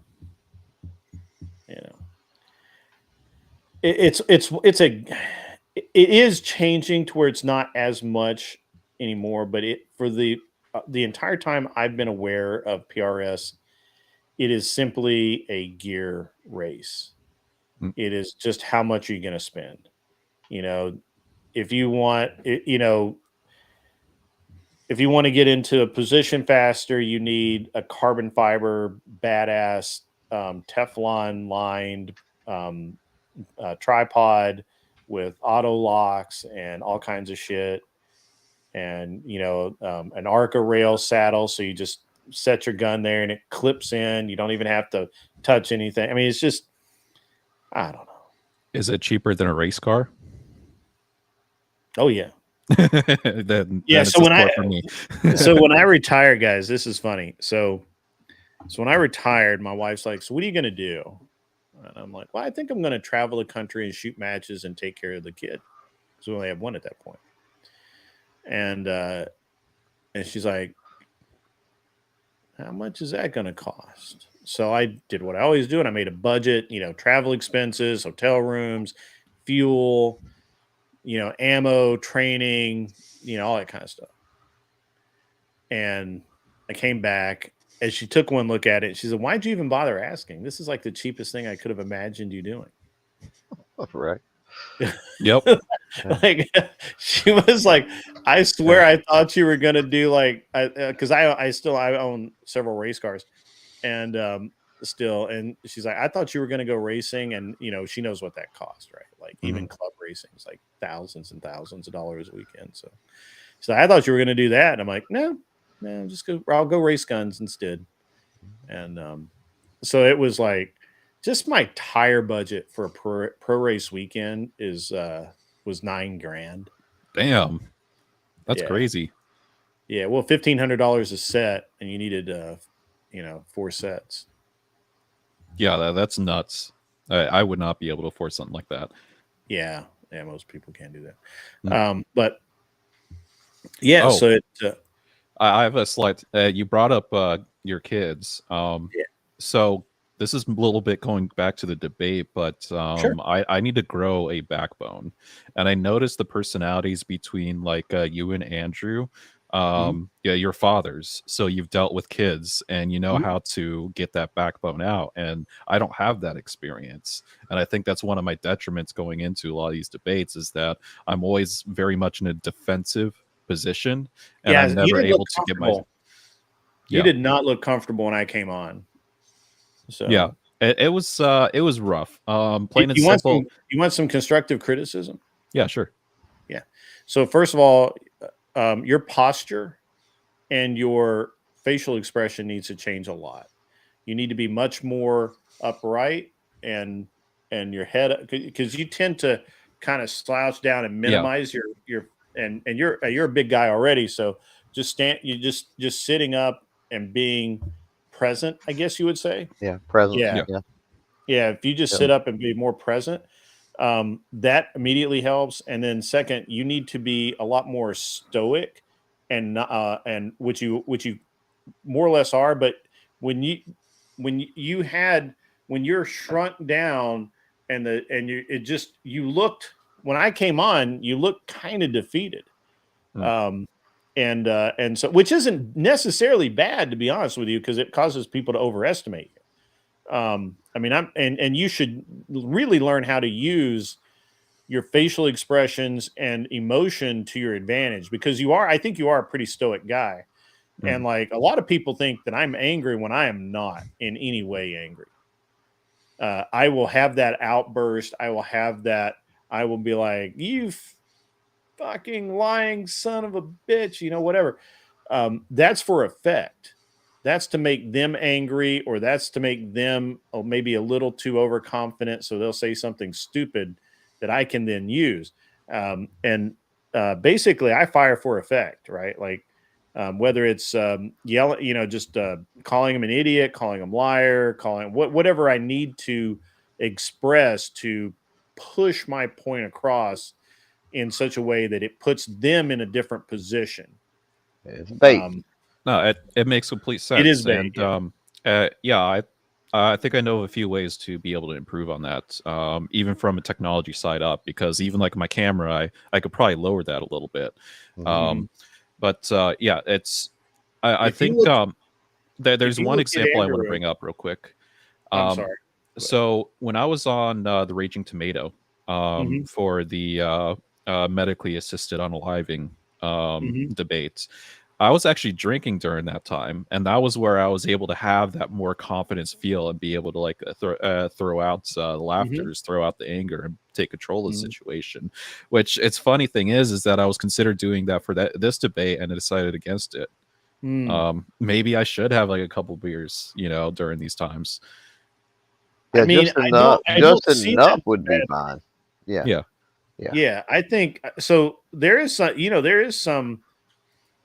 I mean, I really hate to admit it because I don't, right? Because I've never drank, but there does seem to be some value in having that relax. If you can't get that relaxed in and of yourself, then you have to be able to do it yourself, right?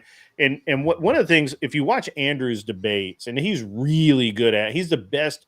He's one of the better examples of it that you'll see. Rob Noor is really good too, but Andrew really has it down. Andrew has that ability to go from looking really bored or really stoic and just kind of like whatever to just absolutely raging or just laughing in your face one way or the other, like Mhm. massive emotion changes. And when people see that, I don't care what people see that, they automatically think you're a lunatic or that you're or that you're really angry or whatever. So those things are really good. Um, so um, I use it. I like to use false anger a lot because or false not really anger. I like to just insult people a lot. I want to get them angry. I want them to start getting um the I want to put them on the defensive. And Are We Not Men is correct. Andrew has told me that when he's on whatever, a lot of times just to deal with the pure amount of stupid involved, he has to have at least a couple of beers. Like he can't deal with the stupid because the stupid is so bad it hurts, man. Yeah, Um, I know that but feeling all too well. yeah, Yeah, I would have to say, like during that debate, non-fun was just talking so freaking fast that sometimes I sure. would like completely miss like what the fuck he's talking about. So what you have to do, man, and I do this all the time, is I will literally be like, dude, I did not hear a word you just said. You need to repeat that. And if they Mm. start, meth mouthing again, dude, I don't know why you're nervous. I don't know. And look, man, you gotta. I'm a natural jackass. Mhm. I'm just naturally. It's not that I live to piss people off, but it's certainly a bonus when it happens. And so I will literally say, I did it earlier today. I'm like, I didn't hear a damn thing you said. You're gonna have to repeat it. And they get mad, and I'm like, don't don't go so fast, dude. You have to slow down. I want to hear what you have to say. Because if I don't hear what you have to say, I assume you're lying. And then you put it completely on them. Mhm. Mr. says you did well. Your arguments are logically sound, and they were frustrated. It's your bullet points on the subjects. Knowing their lies is the tough part for you, and you have to dig for the info. Yeah, Yeah. I think all that's accurate. I think, but I think once you have the arguments down, once you have the ability to use that logic, once you have the ability to, dude, You muted. Jiggle the cable. ZT then There donated it is. Yeah. $10. Your audio Super cut out. chat. Since you were too busy to see my at yes, Grid 1 coming in. Motorsports Ah, comment. okay. Lol, embarrassed smiley face, JK, I will literally pay you a compliment. My earlier message, awesome serving up the facts on. Yeah, I don't have the letter. I don't have the cutoff for the in place so it will allow you to use more characters than the TTS will read. So I'll read the whole thing again, ZD Den, so you get your money's worth. $10 from ZT Den. Since you were too busy to see my at Grid Motorsports comment, sorry, I was. LOL, just kidding. I will literally pay you a compliment. That's awesome. I appreciate that. Thank you. My earlier message, awesome serving up the facts on Chaotic Truths live earlier today. Yes, I like to deal in facts. And if you're not dealing in facts, thank you very much, ZDDM, by the way. If you're not dealing in facts, you have to at least be dealing in common knowledge, right? Like you can argue with me that you shouldn't use a ball peen hammer to or you can argue with me that a ball peen hammer is just as good as a claw hammer to pound a nail into a wall. But I'm going to argue that it's more likely that I'm going to use a claw hammer because it's more that's just common knowledge to use that specific tool. Well, and you're never going to use a ball peen hammer as a fucking screwdriver. So it's like, right. get out of here with that shit. If you hit it hard enough, it'll work. I was going to say, I'm not admitting nothing. I have used a ball peen hammer and a chisel as a screwdriver. Get a breaker. You with a chisel, like maybe. but at any rate, yeah. So I think you really do, and I agree with Mr. Mister. I think you did on the from what I saw, and I didn't watch the whole thing because I was actually throwing grenades over on whatever when you were doing that. But what I've seen is that you guys have, pardon me, not you guys. You have all of the arguments, the logic, the path, all of that. That's great. It's that next level of being, kind of, what Andrew displays, and I think it comes naturally to some people, and other people have to work at it. But you have to be willing. I mean, even look at Destiny. Destiny spurgs out, and I'm unfortunately I'm not quite really good at it yet. There's actually a really good video of where it was on Sarah's channel where this guy comes in and he wants to confront me on something I said, and which was fine.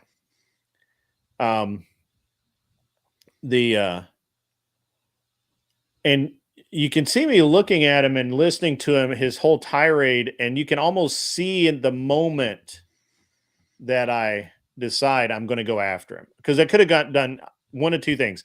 I could have just laughed at it and been like, dude, just shut up, go away, whatever. Or I could have done what I did, which was just completely try and I went after him. I tried to take his head off verbally, but you can almost see the moment I made that actual decision in my head. We're going at, I'm gonna, if as hard as he comes at me, I'm gonna come back twice as hard. Mm-hmm. And so I'm not as good as Andrew, because Andrew's way smoother. But I mean, you would have had to have been looking for it. Like, you can check tape and just be like, and I like a lot of times when I have a discussion or an argument or something, I will literally go back and watch it and be like, what were my facial cues? What was I doing? I don't really care what the other guy is doing, right? Like, I was already watching them very closely. So yeah. I think I'm pretty good at being able to achieve that, just knowing the right moment to actually strike with an attack. But I think it comes down to like my confidence level. And going into this debate, my confidence level is pretty low. Straight up, like, I have not been keeping track of this presidential election, and I know jack shit about economics. So it was literally like a course of 4 days before this debate. I had to just figure it all out. Well, I didn't even know it was going to be on economics. Give me 1 second while I read this. $2 K2, keep on trucking. I like ball peen hammers for pre and post strips. I bet you do. I bet you check your do you check your tires with ball peen hammers? I know some guys use baseball bats, but I just use a pressure gauge. No, they listen to it. They Okay. hit the side of the tire, but if it doesn't kind of have that ring, if it has a dead sound to it, it's got the retread's going to come off. Good to know. So anyway, the We're talking about confidence or yeah, attacks. confident. I'm trying. I got off subject. I got off track there. Economics debate. He actually says yes. I like the ball peen hammer for checking my tires. He actually said yeah. So all right, makes sense. Makes total sense. So the I had no information about. Look, the way that I showed up was literally Jack came into Discord while I was in the whatever Discord.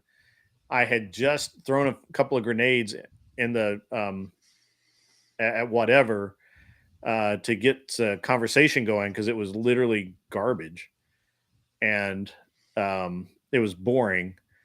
And then I was like, the next thing I know, Jack's in my Discord DMs going, "Hey, go help Tiki Tack out. He needs your help. He's debating these guys." And I guess it was 3v1 when you started, right? No, it was a 1v1. But Okay. after an hour it became an open panel. I see. Okay. Who were you debating originally? Non-fun. Non-fun. Okay. Yeah. How did you do with him? So a lot of people say that I was pretty decent, but I honestly hate my performance. But maybe it's just because of, it's people are always most critical of themselves. But I'm taking this as just a stance to learn more because Sure. I know that if I'm going to be on the debate stages a lot more, I have to engage with topics that people want to talk about, which right now is the Trump and Harris election. And I thought, well, okay, I'll just start practicing on topics that I generally don't like and like just see how I do and figure out what the argument points out, what people are interested in. Yeah. Well, again, you do have to remember that, and again, I know you watch Andrew, so when you watch Andrew, you'll notice that one of the things that he rarely ever gives statistics. And when he does, he just gives them as like a sidebar to whatever he's doing because it's not his main point. And the biggest part of that is, as Andrew says, and I believe almost all debaters would, all good debaters will say, I don't care what statistic you put in front of me, I can probably find a statistic to disprove it. And I did that with them. They were like, "Oh no, it's all of this." I'm like, "No, that's not really true. This is what it actually did." And then they had to go on the defensive and say that, well, sure, the tariffs on the steel industry helped the steel industry, but it hurt other businesses, which they were not able to prove. They just would not concede the point that they were wrong. And they were wrong. There was no Would you proof say that, would Go you ahead. say it's better to counter with a statistic rather than lead with a statistic, if I can speak? I only would use a statistic as kind of like an addendum to the argument. Like the argument needs to stand without the statistic. I would say I would be using statistics in order to dismiss the idea that statistics are holds any sort of validity. Yeah. And I know that I probably didn't push hard enough on this, but there's a couple of times where I asked Nonfon to demonstrate the logic. It's like he's coming out with an economic theory, and I'm asking him to demonstrate the logic of how things follow. And a few times he ended up just conceding or straight up admitting to validate my point. Like I would give a counterpoint, and then he would explain the logic, and in his logic, he literally repeats my argument. So it was pretty much an optical win for me on a few of those moments. And if you could keep catching them on that to demonstrate the logic, they'll kind of fall apart because I don't think they're especially in something like the presidency debate, a lot of it's rhetoric. It's not logic. Yeah, no, that's true. And what I noticed is that, and to Clovertack's point, if somebody gives me a statistic, the worst possible thing I can do is is counter them with another statistic, because now they're going to call my statistic invalid when I need to be the one saying, no, I don't care about your statistic. I'll even concede your statistic, whatever. It doesn't matter. What about your argument? And of course, in this case, every time I did that, yeah, I concede this, whatever. But what's your argument here? Where's your point? And they would just go back to the statistic. And then when their logic train derailed, they would ask a loaded question like, well, even all that being said, how about, you have to agree that, Trump's tariffs are bad for the economy. No, I don't have to agree with that. I don't. And then they would go, yeah, but all of these statistics and all, and then they would really start kind of going sideways. So about the was it the interest rates or the APRs on credit cards getting put down to 10%? Their argument was that banks are going to end up like closing like credit cards and stuff. And I didn't think about this until last night. If banks were to close out a bunch of credit cards, first, people would still have to pay back their debt under the 10% rate, and second, they would stop spending the money that's already in the credit cards. So it would be a detriment for banks to close the credit cards out. They would rather keep it so people could keep accruing interest and purchasing products. So I just wish I came up with that argument during the debate. That would have just completely blown out of the water. Yeah, there were a lot of points that could have been made. The one about the Jan 6 insurrection, where they just kept repeating that the court found it to be one, was easily countered with nobody's been charged with insurrection, not even Trump. All of the everyone that actually did something wrong, like broke a window or broke down a barrier or any of that, they were all so far they've all proven to be federal undercover agents. They were all agents. Yeah, but they'll just say that's a conspiracy. No, the government wouldn't do that. You can follow up on that. And I'm not going to do it for you, but you can. Oh no, you are completely legitimate. I'm saying that's how I phrase it in an argument. Like, okay, you notice I did every time they ask me for something. I'm like, I'm not going to do that for you. That's not my job. Mm-hmm. My job is to maintain my position. Why am I doing your research? If you don't know what I know, then I'm sorry. Right? Like, I'm not going to do that. It's, I did make a mistake in that I told Glenn that no one had actually made a ruling. No court had made a ruling on Jan 6. That's not true. The Superior Court actually did make a ruling or a finding, but it had no status. It had no standing in the federal court. The federal court basically said it doesn't matter what the state says because the state has no jurisdiction over federal matters. Just point of law, and I kind of messed up and I hurt Glenn's argument a little bit there because of that. But the reality is that this is why Destiny spurred out against Rob Knorr is Destiny kept pushing that it was an insurrection, but he couldn't define. He refused to define it and just kept saying, well, the court defined it. The court defined it. The court defined it. And the problem was he never actually read what the court defined. And what the court actually defined was that anything basically is an insurrection. And so Rob's counter of, well, there were a lot of anti-Vietnam War protests that turned violent. There were Antifa turned violent. All of these turned violent, and yet none of them were labeled insurrection. And this is where you can tell those guys have been on DGG, because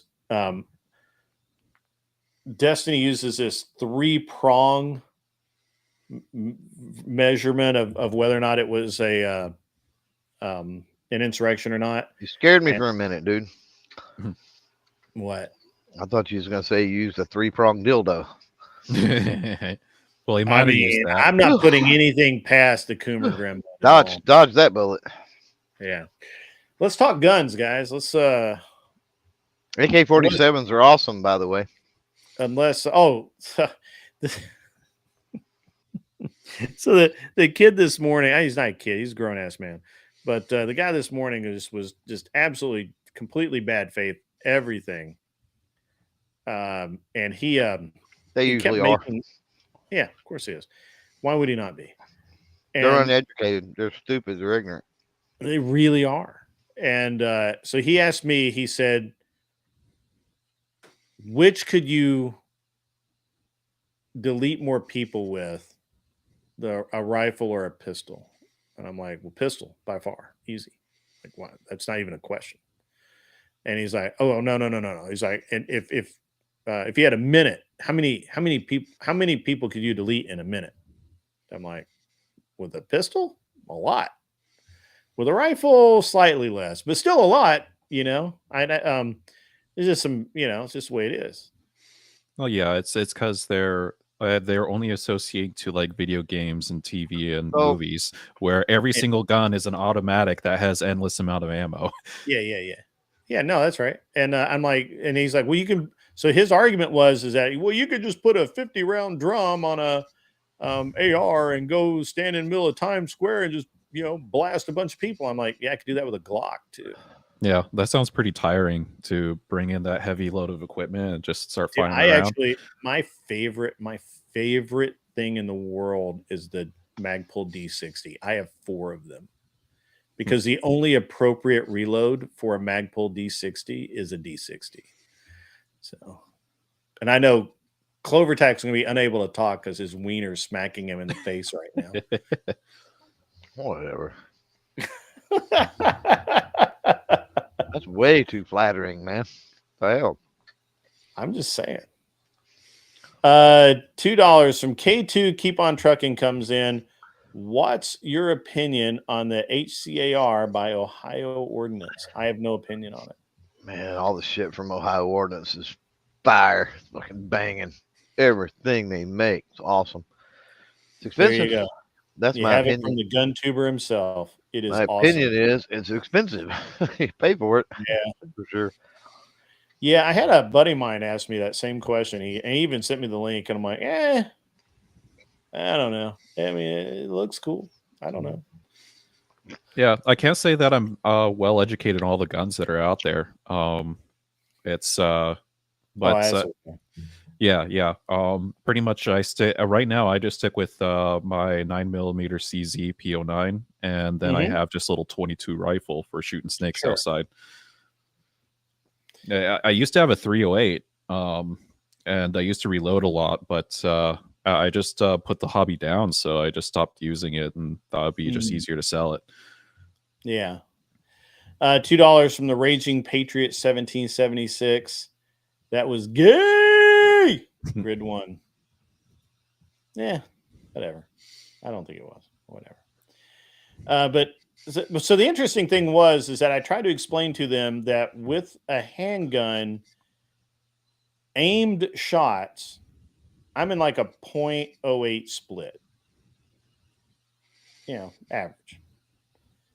And I tried to explain that to them, and that there are other people that are way faster, right? Like way. I'm just average. Mm-hmm. And with a rifle, I'm only in like the 10 to 12 range. Rifle is a little bit more. It's a little bit. I mean, it depends on iron sights or red dot. Yeah, and go a little faster. But if you got a scope on it, which I do, I use an LPVO all the time. You could always go handguns. You could always go Neo in the hallway scene. If you just wanted to create chaos, right? Mm-hmm. Yeah. I don't know that even engaging with that is necessarily smart. Yeah, but it was just it was so weird because it all is going to depend on the user. It's going to depend on the level of expertise. It's going to depend on caliber. It's going to depend on so many different things. He asked me specifically, how fast could you? Oh, okay. It was pointed. Gotcha. Okay. Yeah, it was a pointed question to me, and I'm like, he's like, which would you be faster with, rifle or pistol? And I'm like, right. Well, I can outrun the trigger in my AR, and I can't outrun the trigger in my 2011. That's my test. Yeah, but if you had some type of a sub gun, right, like that would be optimal. Right. Yeah, we're talking no fully automatic. No. I'm not talking about. I'm talking about a PCC. Yeah. Well, but PCCs are slow too, relatively speaking. Yeah, and they have a lot of recoil. Disagree, but okay. All right. Well, let me rephrase. It's not that they have a lot of recoil. Their recoil impulse is really sharp, and it you have a lot of muzzle bounce. And depends on the brake. Depends on how they're set up. Depends. Again, this is where a ton of time getting one to shoot flat. I never actually had that much trouble or had any much success with making the brake work well. But it's all in the buffer system, to be honest with you, and the bounce. And I mean, I've got one that'll shoot dead flat, but that's me. That's not like a guy who goes and buys an AR9 off the shelf. Yeah. I would agree with that. You know, like or an MCX, like a guy who just goes out and buys an mostly what's happening. Yeah, if somebody goes out and buys a SIG MCX off the shelf, I promise you that guy will shoot. I mean, with any competency at all, will shoot the handgun faster, have faster target acquisition, and will literally do better with that pistol than he will with a rifle. That's what's sad about. Let me back up. I don't guess it's sad. That was the amazing thing. Thank the Lord. With the Trump, attempt there in Pennsylvania, was that fucktard like didn't spend the time and set everything up properly. And had he done that, it would have been game over, man.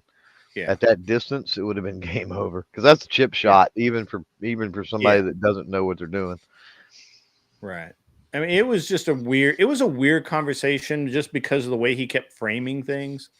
There's so much nuance, and they don't know how to frame. So, and I deal with this all the time, right? Like, I have no problem with people asking me.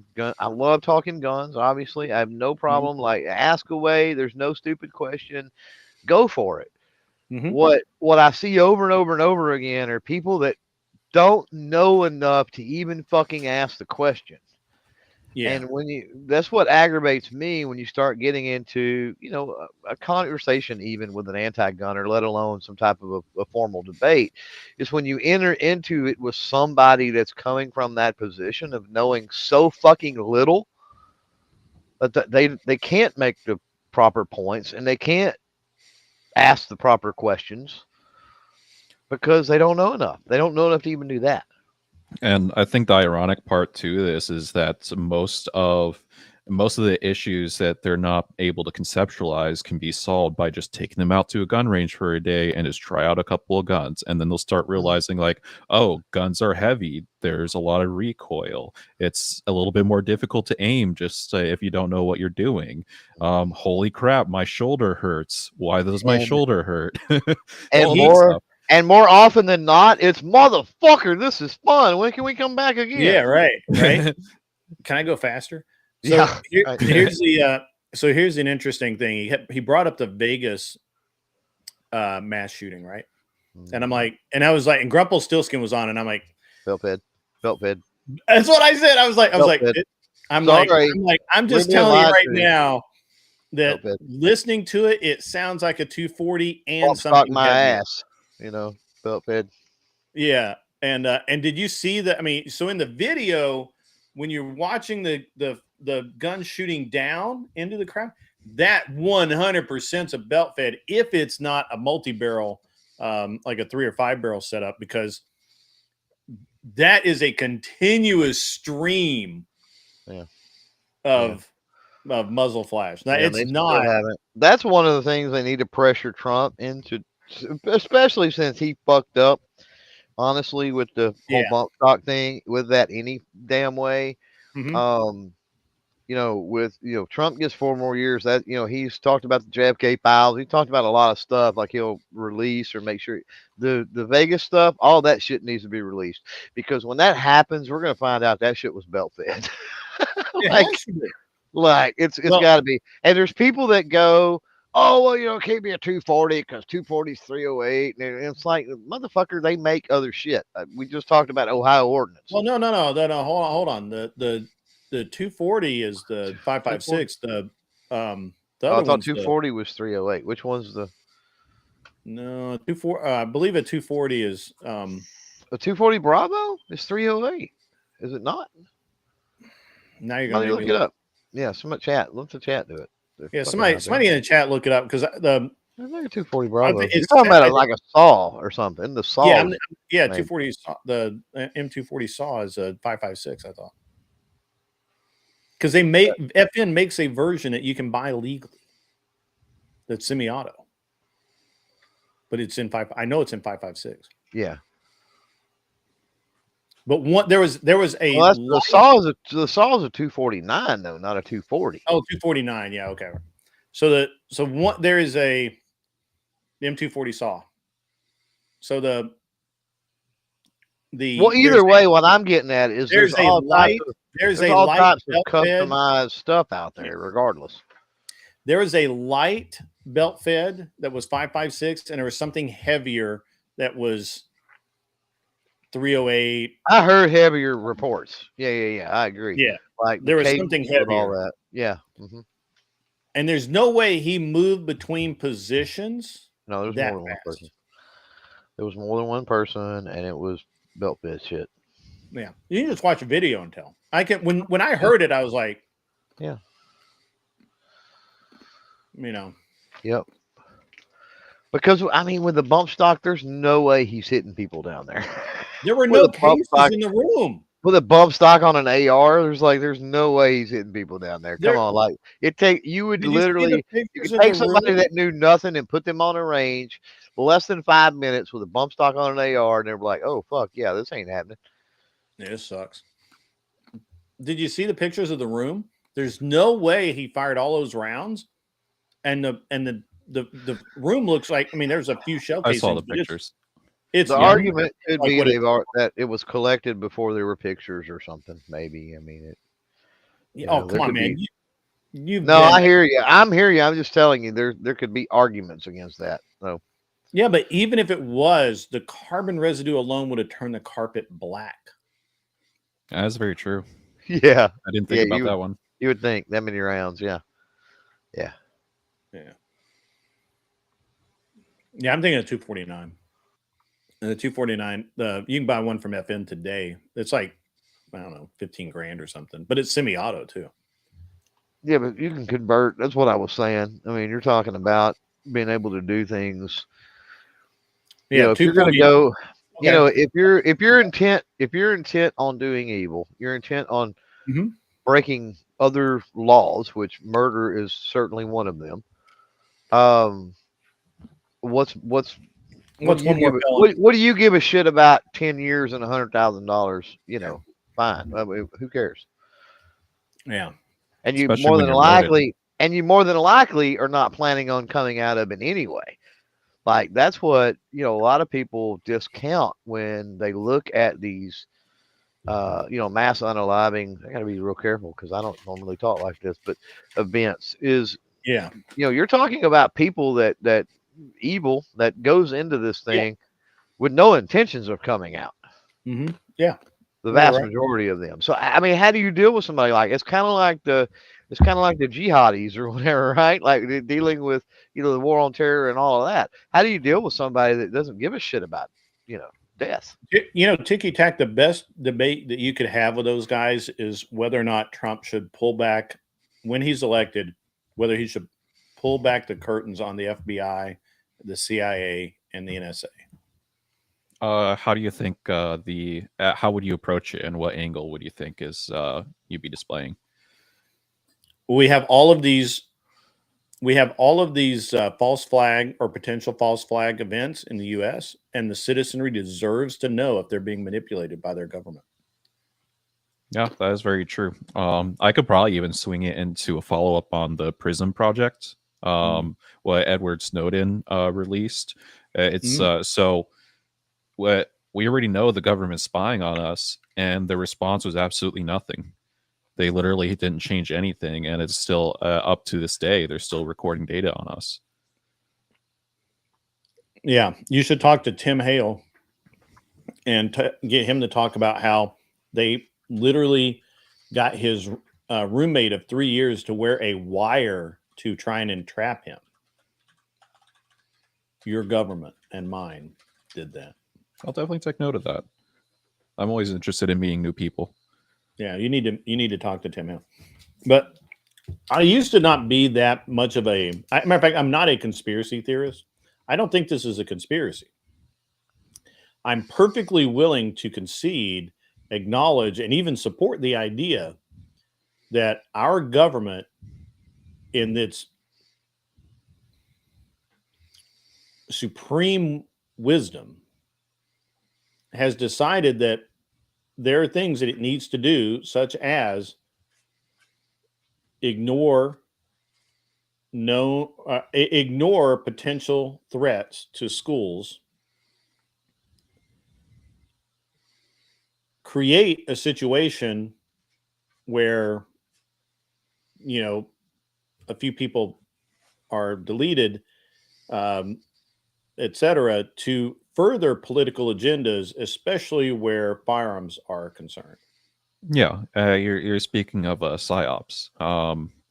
Essentially, it's the thing is that the psyops, the program started around the MK Ultra projects to figure out like how you can sway people's perspectives or people's views on social issues just based off the events that are going on around them or what is displayed in propaganda. Bad. Yeah, and I think mad for conspiracy theory. She loves conspiracy theory. Yeah, it's I think it's also a lot easier to sway people and get them more sensationalized with this uprise of just social media in general, because the content is all short form. People don't want to think about it, but it's really easy to get wrapped up in your emotions. So that's really easy for propaganda to be exploited. Right, and it serves the purpose, right?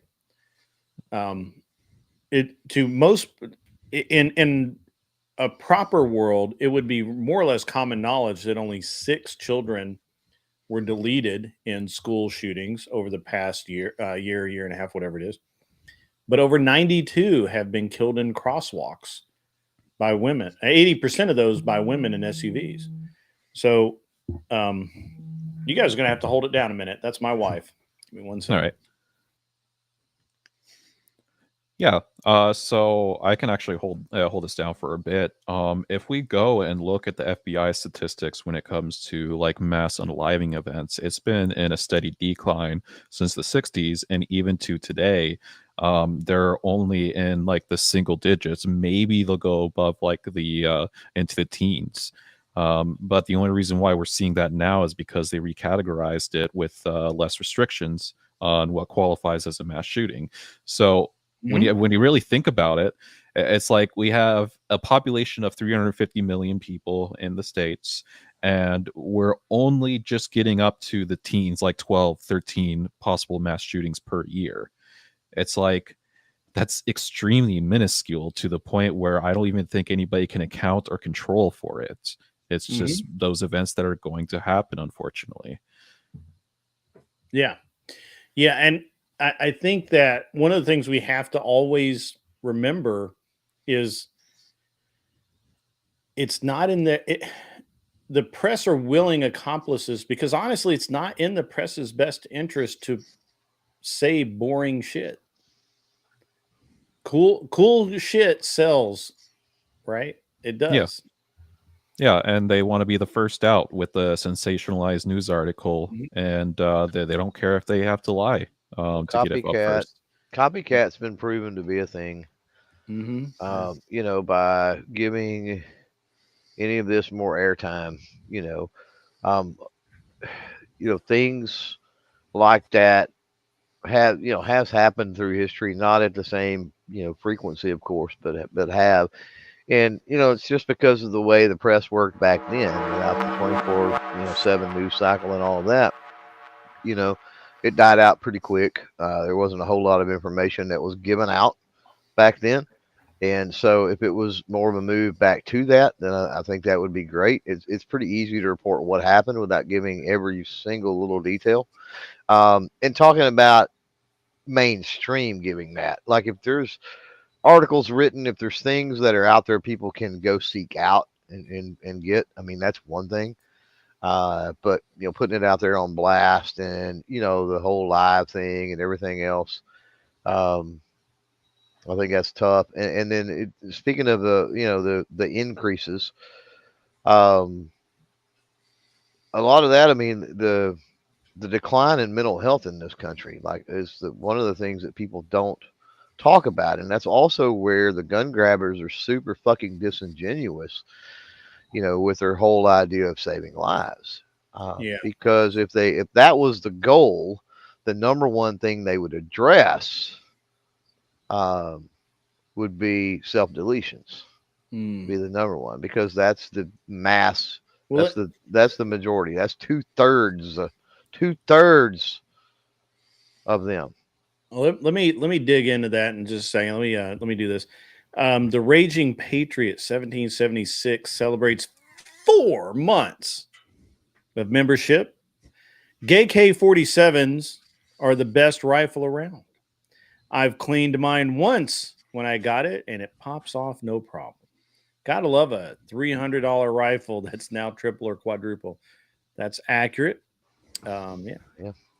Thanks for being a member, the Raging Patriot. Yeah, thanks for the 4 months of membership, man. That's awesome, dude.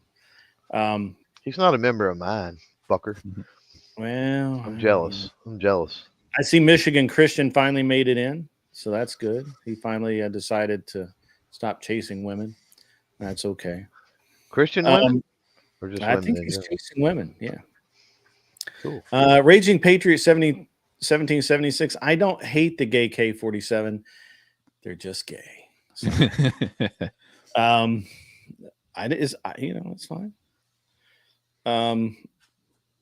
Clovertack, what?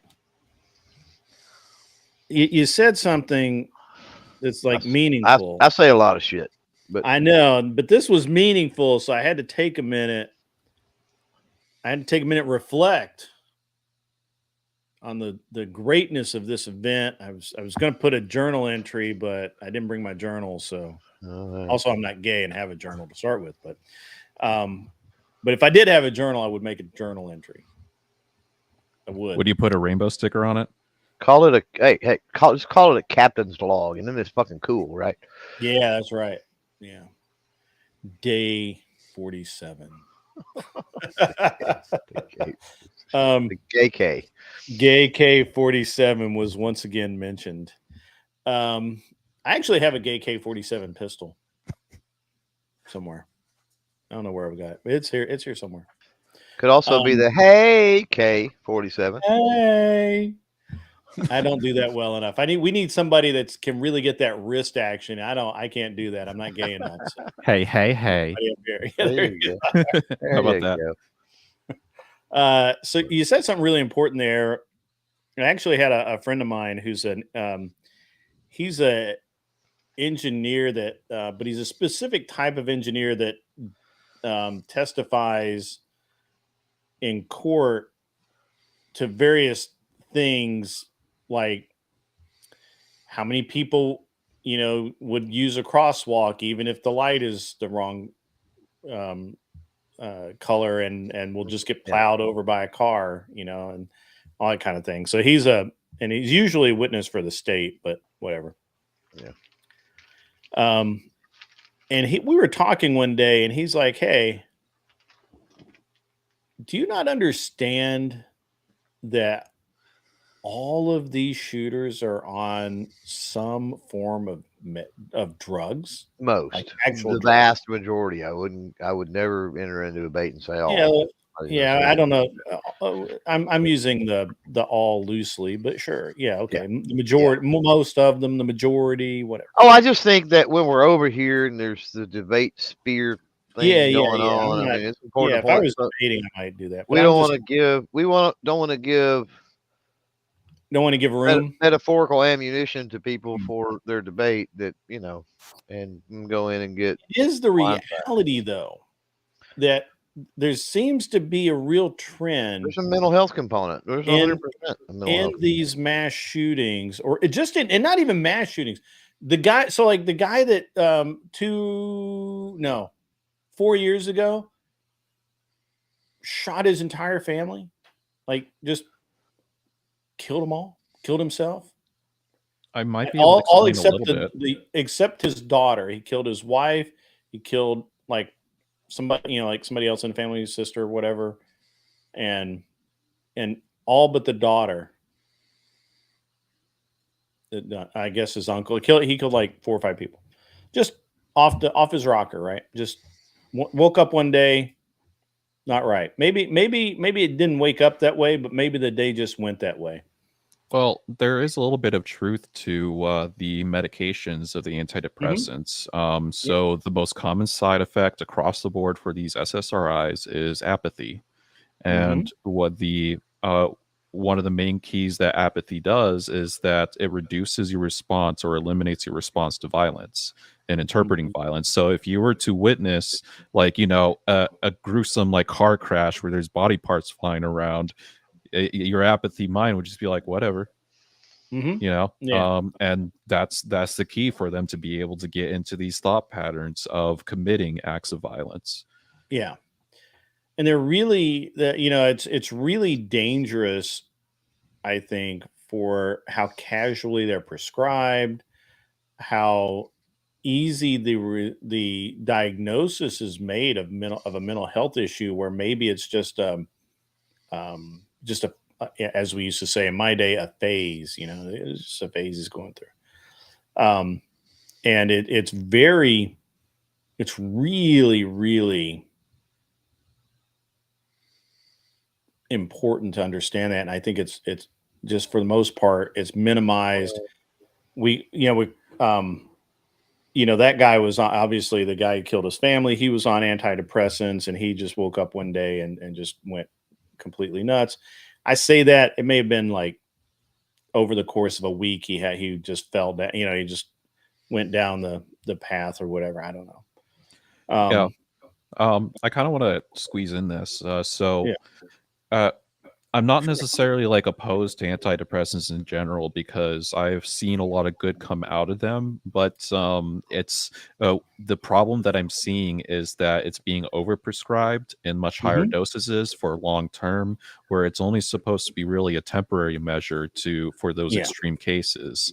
So if you literally are just depressed or have a load of like anxiety or OCD and your brain is just flat out broken because of that, those antidepressants are supposed to help you get back to level baseline, then wean yourself back out so you could essentially reset into a normal, healthy mental state.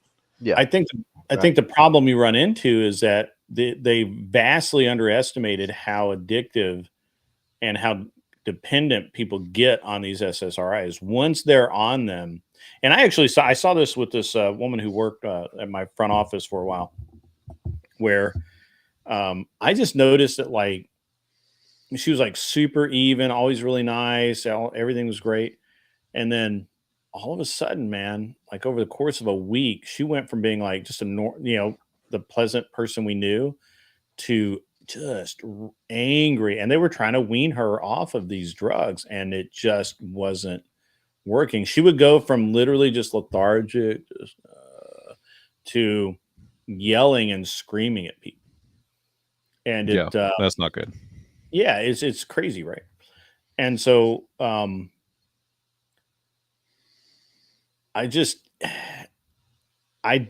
I get that it's a tool that we have in our toolbox. I'm just not sure that we should use it very often. I can see the perspective, because ultimately when you get into these SSRIs, antipsychotics and stuff, we really don't know how they work. It's like That's the other thing that bothers me. It's like we could take the meds and we could see like couple areas that light up in the brain, but we actually don't even understand what that means. It's we are still figuring out how the brain works. So the fact that we can analyze what areas light up, we can maybe kind of suggest that, oh, the person is maybe a little bit more happy, maybe they're angry right now, but it doesn't really go beyond that. Where these medical conditions, we really should be targeting, okay, what is that specific neuron that's firing off too much, and target only that specific neuron. We don't really have that capability right now. I mean, you're right. That I was about to say, we physically can't do that. We don't need that. Yeah. We can't do that. And even if we wanted to do it, we just don't have the knowledge base to even begin, really. Yeah. And that's what really is annoying, is that people are taking drugs that are prescribed to them that literally say, we don't know what this does, but we think it's going to make you feel better. Yeah, it's and this is just a general problem with psychology as well. It's like the advent of ADHD. It's like in the 90s, it was a really big thing to suggest that people have ADHD, but now we're starting to get people who are skeptical of it being ADHD, and it very well could be an anxiety disorder or OCD. Yeah, the guy that actually defined ADHD has since revised his opinion on that. Yeah, and this is where I think that it becomes detrimental, because if we don't even have a proper way of like diagnosing things in in some sort of like objective physical standard, and we're basically just kind of giving gut feelings to it, this is where we get the advents of gender dysphoria, which it's like it. Honestly, I think gender dysphoria is more of a symptom to greater problems. It's not the problem itself. Oh, unpopular opinion. Gender dysphoria is caused by our education system. Yeah, there is a bit of social influence on it for sure. I think it's all social influence. I think it's all bringing it back around to gun control stuff. Yeah, we're boring Clover Tech death. No, because I want to do this before we go down another road and I forget, right? Because we're talking about the mental health. And I think that's a huge component of what we're dealing with. Obviously, it's not the gun. I mean, you can set a gun in the corner, loaded, ready to go. It'll sit there for 1,000 years and never do a single damn thing. So that's not the problem. It's a people problem, and it's a mental health of people problem. And so what is the cure for it? Well, the cure is, like you guys are alluding to, the cure is not drugs and more drugs, right? We're already down. That genie's out of the bottle. We've already tried that. That's happening. That's not working. The problem, or rather, I guess the fix, the root of it, is we live in a world that is so fucking disconnected. We're so disconnected from one another. And I'm pointing fingers, and I got fingers pointing back at me, and I don't fucking mind that a bit. Because we're all human.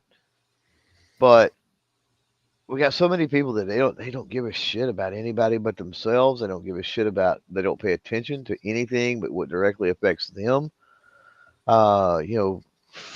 Fuck extended family, let alone neighbors and other people in their community. And we need to be paying attention to realize when other people have issues. And even before it even gets to that, we need to work to be just better fucking humans in general, because there could be somebody on the brink of harming themselves, of harming massive amounts of other people. And you pass them on the street, and a simple smile of "How are you doing today?"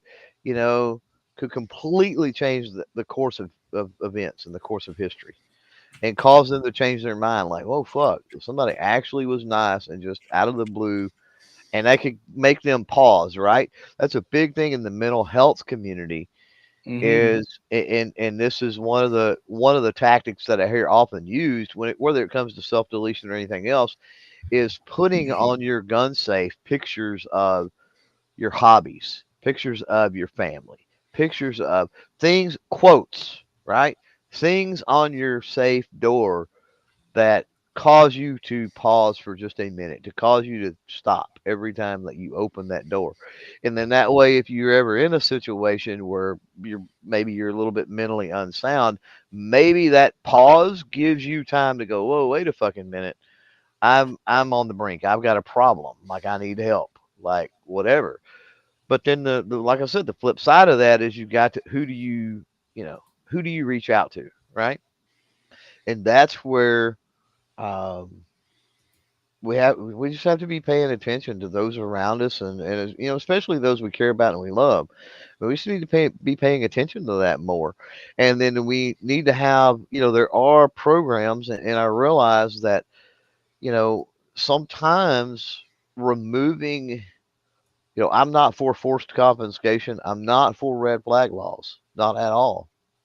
Um, Forced, voluntary, and there are programs that do that, but offer that to, if you've got and especially when we talk about, the manosphere, we talk about divorce and we talk about self deletions because of that, and all this other stuff. If you've got a friend, a colleague, a coworker, a buddy, a family member that's having a hard time, they're genuinely struggling, and you're in a state where you can do it, like in Texas we could do it, you know say, hey man, have that conversation and say, how about I unload the safe, and I take these over to my house for a few weeks or till the divorce is final, or how about I do that for you, right?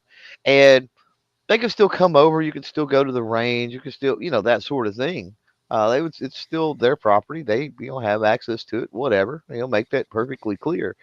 um, but remove it from the situation again on a voluntary basis. And then if you do live in a state, it's a program called Hold My HMG, holdmyguns.org. Um, that is a network of FFL dealers, of gun shops, that will provide that service to people. If you're in a dark place, you have a family member that's in a dark place, whatever, and you need to remove that. Now, does that remove any and all means?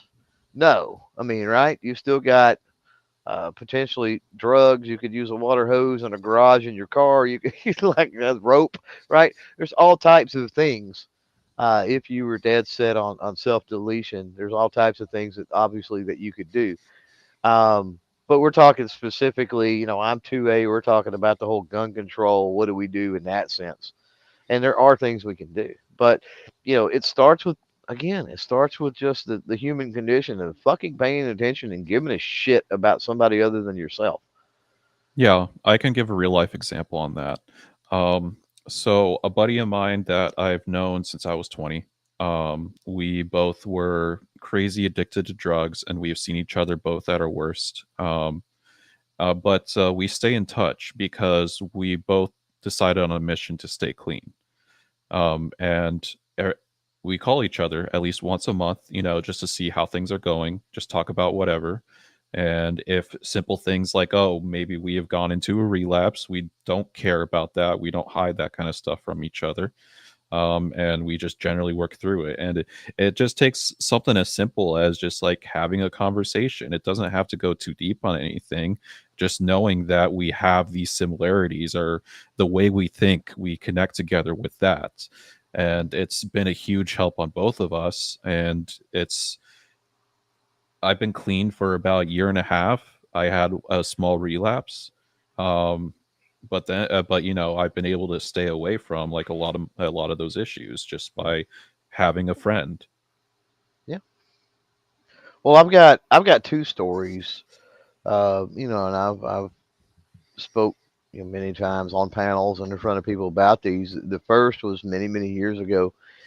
My mother-in-law and father-in-law had a falling out. She moved out, and I mean, they're back together now. That was I don't know, 6 month separation type thing or whatever. But you can imagine. I mean, they've been married many, many years, and as far as my father-in-law, it was really, really bad. And so we go down there, and he's super distraught. He's done, punched holes in the wall. My mother-in-law had already left, but he had done punched holes in the wall. You could tell he was super distraught. It fucked up his hand really bad. So my wife, uh, obviously, she loads him up, takes him to the emergency room. While she's there, I go through the house and I get all, and he didn't have a lot of guns, right? They have like 5 or 6 or something. And of course, I knew what all he had, and I went through the house. I got them all, and got him out of the house. I brought him. I brought him here. Didn't ask him. Didn't fucking. Which I mean, yeah. I mean, there's sort of a moral type thing there to an extent, but at the end of the day, it's not like I was stealing them, right? And he actually. It was a few months later he had realized like the guns were missing, and he actually thought one of his sons had stole them and hawked them or whatever. And I said, no. I said, that happened. I told him the story. I said, y'all went to the emergency room. I said, no, I did not feel like you needed them around. And he was like, I appreciate it. I'm glad you did that. He actually told me thank you. And he was glad that I did that. And he had me hang on to him for even a few more months after that. It was several months after they had gotten back together and everything was cool and smooth before I ever took him back over there. And then another instance has to do with my grandfather. He, uh, I don't know, 3 or 4 years, something like that, before he passed away, at least, maybe more than that, maybe 5 to 8 years before he passed away. It was very obvious uh, he was slipping mentally, right? Um, and he ended up like full blown, just about, like dementia, Alzheimer type thing when he passed away. It was crazy. One day he would remember who I was. One day, the next day he wouldn't. Whatever. Um, but he was starting to slip. And my grandmother made a comment one day about him and the guns or something, and she was afraid he was gonna leave one loaded, or not realize one was loaded, or not do anything intentionally harmful, but an accident was gonna happen because of them. And I didn't feel right, you know, um, taking them. He was the type of person, he would realize that they were gone, right? And like, what are you doing with my gun? That sort of thing. And it's like I couldn't get them long term, really. So what was I gonna do? And so one day, I think maybe while they were at church, or I don't even remember what was going on. Maybe there was a big get together at the church or something, if I recall. It was something to do with church, but they were gone. And I went over there and yanked the firing pins out of every single thing that he owned. Now, he was not a gunsmith. He had never really worked on a gun. Anytime that he had a problem, he took it somewhere, or, he said something to me and I fixed it, right? Um, and it was the funniest thing because I did that, and then like a few weeks later, we were over there for Sunday dinner, and he made a comment. He's like, "Yeah, there were some coons out there in the trash." He said, "Grab 22 going out there." He's like, "I'm gonna have to get you to look at it because I couldn't get the damn thing to shoot. I don't know what's wrong with it." And I'm like, "Yeah, Papa, I'll get to looking at it." And of course, like I said, with his mental state declining, he would forget. He would forget, and then the next time he got it, he would forget it happened before. You know what I mean? And so he's like, I need to get you to look at that. He didn't even remember he had asked, or that it had happened before, right? And he passed away with not a firing pin one for years. There, he went with no firing pins in any of his guns, and passed away. And so when we were divvying them up after he passed away, I made sure I told everybody. Uh, I'm like, hey, I got the firing pins for those, so we'll have to put those back together. But just taking initiatives like that, and being mindful enough to recognize those situations. Sadly, a lot of people, they're just too wrapped up in themselves. Yeah, but and I like all that, Clover. My problem is that the people that are shooting up schools and restaurants and bars, they're not troubled gun owners. They're morons that They're troubled though. That's the deal. And it's like, and people are still not paying attention to the fact that they're troubled. Like how many, how Right, many but times, I look at Parkland and how many times that was reported and there was issues. sure, the Look FBI dropped the even ball. with El Paso, the dude's mom or whatever went to law enforcement and said, "Hey, this is going on," and and everything. And then and then you've got the would be whatever Trump assassin. Like both of his parents were like therapists. They should fucking know better. And it's and the El Paso thing. I had a very long conversation with multiple law enforcement officers around here when the El Paso thing happened, because that really flew all over me. And we've seen it on grand display that law enforcement, by and large, don't fucking care. With Uvalde, but I mean, yeah, Uvalde was a travesty. Uvalde at the very least should have been get out of the fucking way and let anybody that wants to go in there go in there. If you're not going to go in there at law enforcement, at least don't stop somebody else from doing it. But with the El Paso thing, what flew all over me is all of that was reported, and like law enforcement didn't do a fucking thing. And so I went to law enforcement here, and I'm like, look, and that's when they were really floating red flag laws and other things. And I'm like, hey guys, like, so what do we do? Like, so, because I kind of get why people cry for red flag laws. Like, I understand what their mentality on where they're going with this. Like, but how do we head this off? Like, what tools do you guys actually have? Tools? Yeah, we have tools. What are those, and why are those not being used?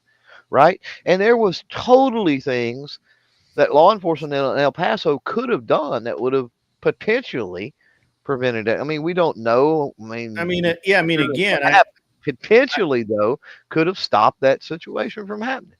Sure, but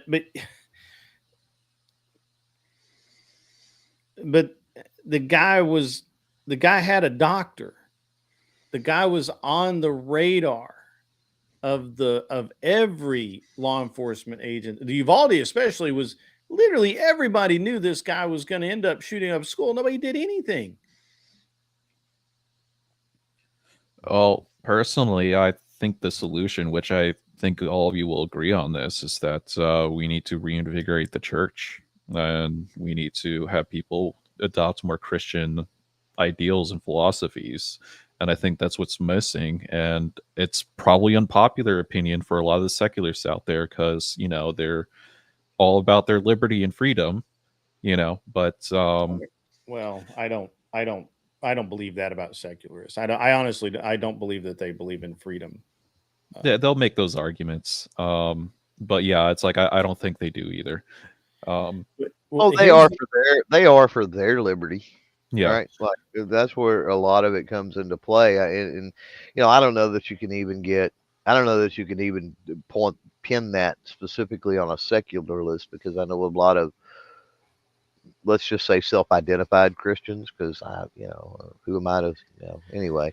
I mean, look, if we want to stop, so here's the thing. Red flag laws would not have stopped Uvalde because they already knew about it. This is my problem with every time the mental health aspect of it gets brought up. And the firearms were stolen. Literally every single time that everybody says, well, we need red flag laws. We need red flag laws. Well, which of the tragedies would a red flag law have prevented? The answer is none. Zero. Yep. In almost every case, the FBI knew that they knew and were tracking those individuals. They knew there was going to be a problem. They did nothing. Yeah. The number one smoking gun, like pun intended there, that red flag laws don't work is the fact that restraining orders don't work.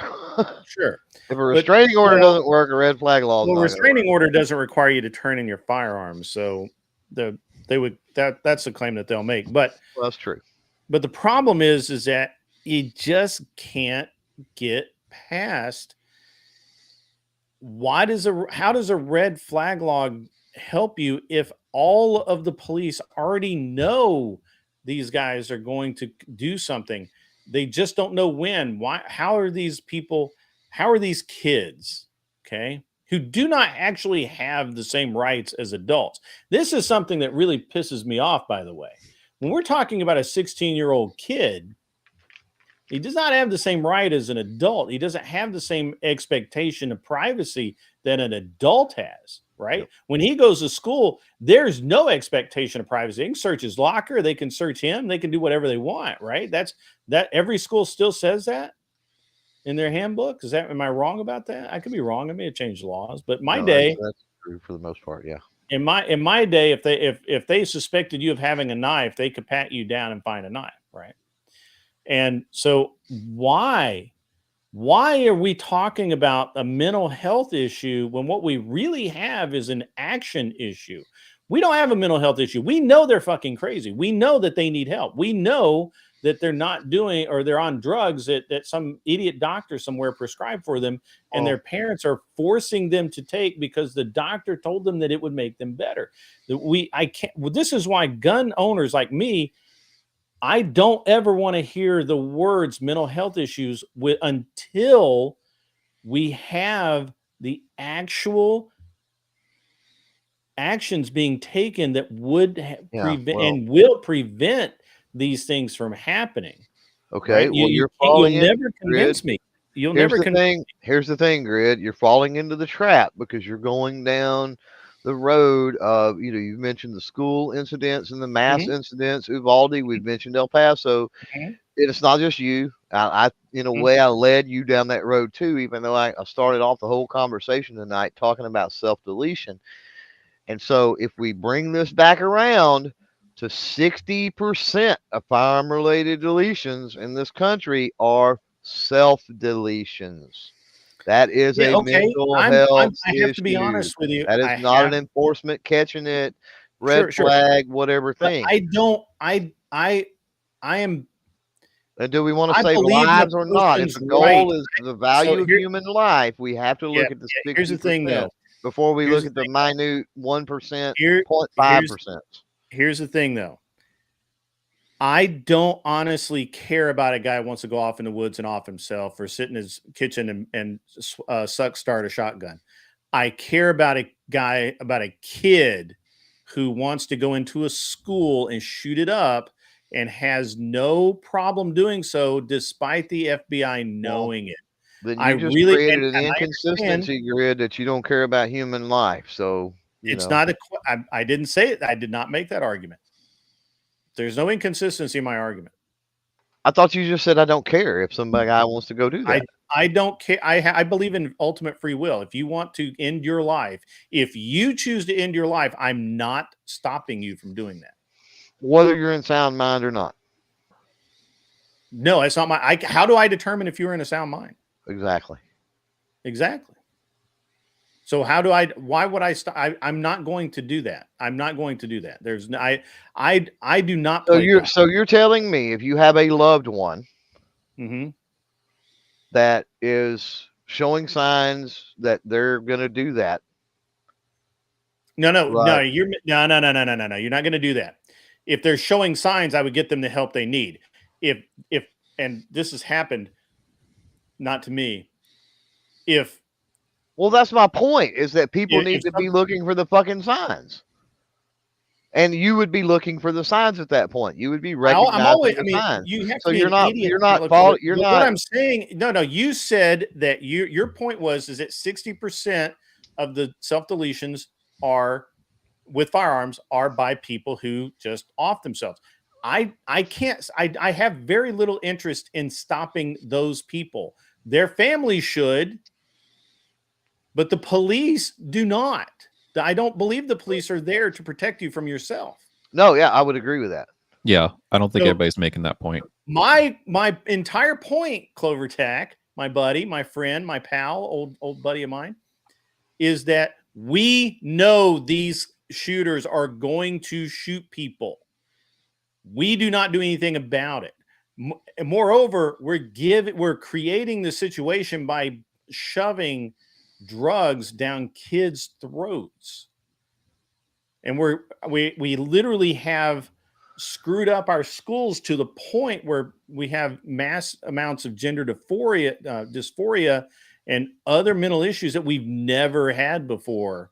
Why? Because we changed our school system, because we've changed the way kids are able to think about themselves. But we can change the environment slightly, and we can do all of the mental health stuff that you're talking about. I agree with it. I'm good with it. Yeah. However,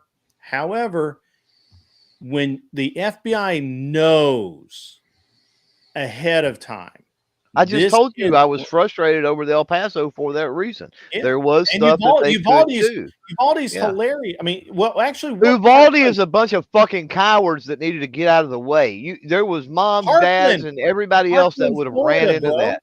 Parkland, Florida. The guy literally said, "I'm going to come shoot up the school." He literally said that. The FBI knew he had the resource guns. officer didn't do shit. Didn't do shit. And the resource officer hid, and he still has a job. But the FBI agents that were assigned to that literally didn't care. They just sat back and they're like, maybe he will, maybe he won't. And it happens, Grid, with when you look at these cases.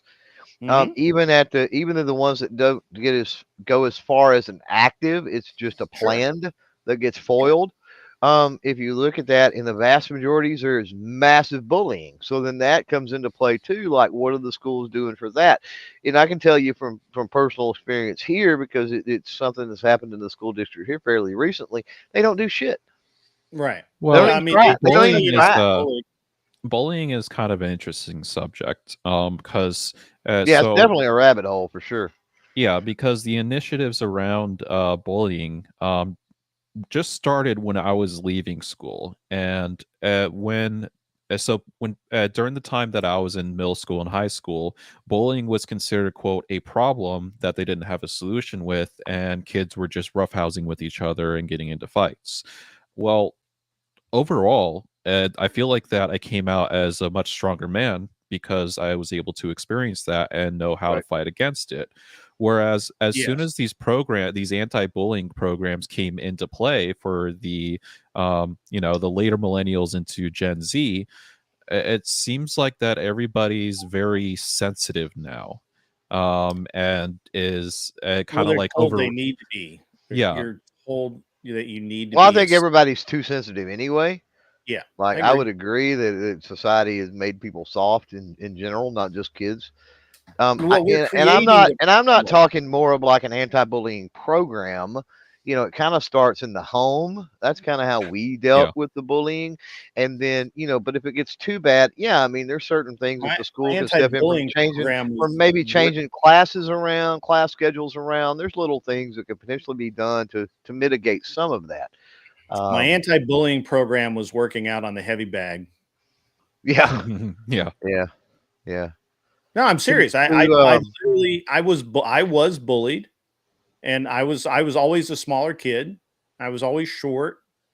I was always really strong, but no, kids don't understand that just because I'm 6 inches shorter than you, I can still kick your ass. My problem. Nobody fucked with me because I was super vindictive. So I only really ever got into a couple of fights, and I broke bone when it happened, because I will pick up shit, whatever's laying around, and I will fucking kill you. Like, leave me the hell alone. Like, I go off, and my switch is quick. And people learn that, and nobody ever really fucked with me because of that. So there's a couple that of that ain't healthy either.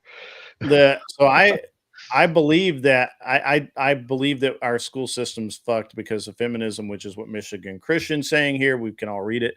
The mental health experts are mostly women. That is true. All that's true. I do want to address that by saying WTTA.org, Walk the Talk America, is massively changing the dynamic when it comes to gun culture and bridging that gap with the mental health community. And so they have for the last, what are they in their 5th year or something now, with changing the minds of the whole therapist, mental health professional community and stuff like that. They're going to conferences all the time. They're speaking on, gun culture and all the issues like we've talked about tonight.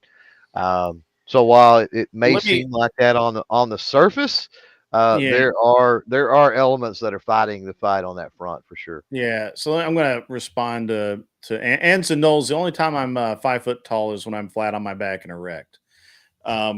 So just to put that out. That's a good one.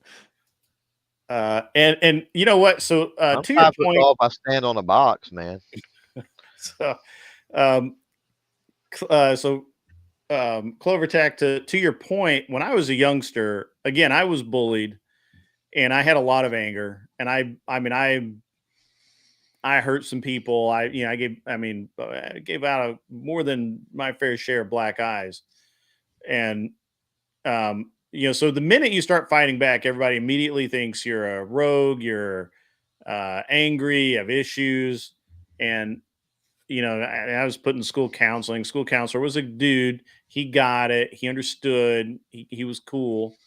And in my church, because at that time, a lot of the people that went to my church also worked for the school. It's just kind of the way it worked out. And in my church, there were a couple of men in the church who took the time out of their lives to, take me out fishing, talk to me, all that kind of stuff, and just kind of show me another side of masculinity that, was probably more productive than what I was doing. Although they didn't say not, obviously nobody ever told me that. Of course, I grew up in a different situation. Nobody ever told me that if somebody hits you, you don't hit them back. And nobody definitely ever told me that, if somebody pushes the issue, they, giving them a black eye is not is a problem. So there's that. Yeah. And I just kind of want to step in real quick. So, I have a lot of things to say about this, a lot of stories to share. That's hilarious because I enjoy fighting. Always got a kick out of it, but I have some things to take care of here. So between taking care of my dog, disassembling a chair that I can send back, all that kind of good stuff. So I'm probably going to call it a night. Yeah, I've actually I end the show at 11. We're about to do last words. I just got to respond. Arthur Dyer, where did she just? Where did my favorite feminist go? There it is. All right. These days, though, if you teach your kid to fight back, they may find themselves up against a knife or a gun. Kids are way more violent now. No, you're wrong. There were kids that brought guns to school when I was a kid. I just wasn't afraid of them. And they weren't stupid enough to pull a gun out because there was like the whole parking lot was full of guns. This is, you make my argument for me. We didn't have to worry about people bringing guns to school and doing bad things because literally every pickup truck in the parking lot had at least one rifle in the window of that truck. And most of the cars probably had at least a shotgun in the trunk, maybe a rifle. You never know. So yeah, true. That was before Joe Biden decided that and everybody had knives. I mean, that was everybody had a knife. Yeah. When you talked to it earlier, something about the teachers patting you down for a knife. I'm like, oh, fuck, we had knives all over the place. I know, right? Yeah. Well, nowadays you can't do that, man. You can't do that. You can't we do could that, have, man. when you remember the Rambo knives, when those come out, like, holy shit, like every kid in school was toting around a Rambo knife the next day.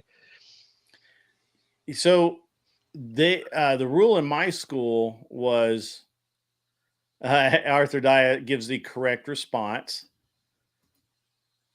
Tiki Tack, you can read that one. That's a good one for you. I'll just see my ass back to the kitchen and make Anson a sandwich now. Yeah, you go do that. You better. That's right. That's right. Just Let's leave the man talk to the men. Patriarchy has spoken. Angry Casper's mad because he doesn't get a sandwich. So here's the deal, guys. Here, well, wait, I got somebody wants to come up. Oh, it's Glenn, the man Lawrence, in for last words. Did you just wake up? No, I just came in for the final thoughts. Oh, okay, cool. Like, where are the final thoughts? Where did you guys not choose? Well, we're not quite there yet. I was wrapping up. I was looking for like the strippers, the thoughts, the final thoughts. Oh no, I don't. We don't keep thoughts in stock. Oh, okay. What is Arthur Daya again? Arthur Dye is out there to make a sandwich. Sandwich maker. So Clovertack, my school had a rule that any pocket knife was fine, but you couldn't have like a fixed blade or a sheath knife or anything like that. Like even a folding knife and a leather belt sheath, because all the ag boys did that. You could most of the time they would ignore it, but sometimes they would get on to you about it, and you'd have to take the sheath off and put it in your pocket or whatever. They just didn't want it, Yeah, we didn't have that. To be flashing knives around. Yeah, you're in Texas. I was in Tennessee. We were trying to be civilized. Yes. Yeah. But, I mean, it's that way now. You're right. It was that way, honestly. Well, now you can't carry a knife at all. Even yeah. That's what I say. Even when my kids went to school, it got to that point. So, well, that's because in '88 was it? I think that Biden passed the zero tolerance law, so that any weapon on school campus is it's at least a high misdemeanor and might be a felony. So that was Biden didn't pass shit. He wasn't the president or anything. He was just some. He sponsored the bill. He sponsored the bill, bro. It was his bill. He got it. Yeah, thinking about that debate yesterday, how they were defending Biden, it's like, okay, he's an obvious cognitive decline, and you're trying to defend that. He's perfectly fit as president right now. And apparently he's from Puerto Rico. I heard today. He said, "Oh, that's crazy." Interesting. Yeah, everything is nuts. All right, guys, let's wrap it up. Final thoughts. Final thoughts. Final thoughts. I'll go for it. Yeah. So final thoughts. Libtards are stupid and they spurg a lot. But I appreciate you bringing me on, Grid. I appreciate all the support that you brought on the panel yesterday. Same to you, Glenn. Thanks a lot for the support. Clovertack, also, I appreciate all the advice you gave me on competition shooting. So I'll be following up on all this stuff. Lots of exciting things to come. And thanks a lot, chat, for all of your support as well. Hope to be seeing you again. Either of you guys can go. Yeah, I'll go. Final thoughts are, you know what? I just came here to say Grid took an L. He doesn't want to admit it. It's okay. I will remind him because I know he's senile and old. The abortion or the paternity fraud. I took a small L. I conceded that if all you care about is all I wanted to say. I just want to hear you say that you took an L from me and you were in denial, like the river. No, I never took an L from you. Oh, you took the huge L from me.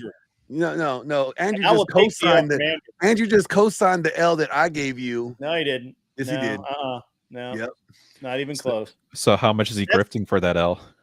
Oh, he's grifting hard. Yeah. How many thoughts? Let me ran out of thoughts. Let me tell you, Glenn is just like in so much denial. The amount of copium he's on, right? He's mainlining copium. The fact is, I don't even have a mainline copium. Like you're the supplier. What are you talking about? I wish I was. I could make some money. Like you got that copium like juice, like that Tennessee whiskey. That's what it is. So here's the thing, Michigan Christian. It was an impromptu debate. It wasn't like we didn't set it up, weren't prepared for it or anything. It's just no. I just put Grid on the spot. I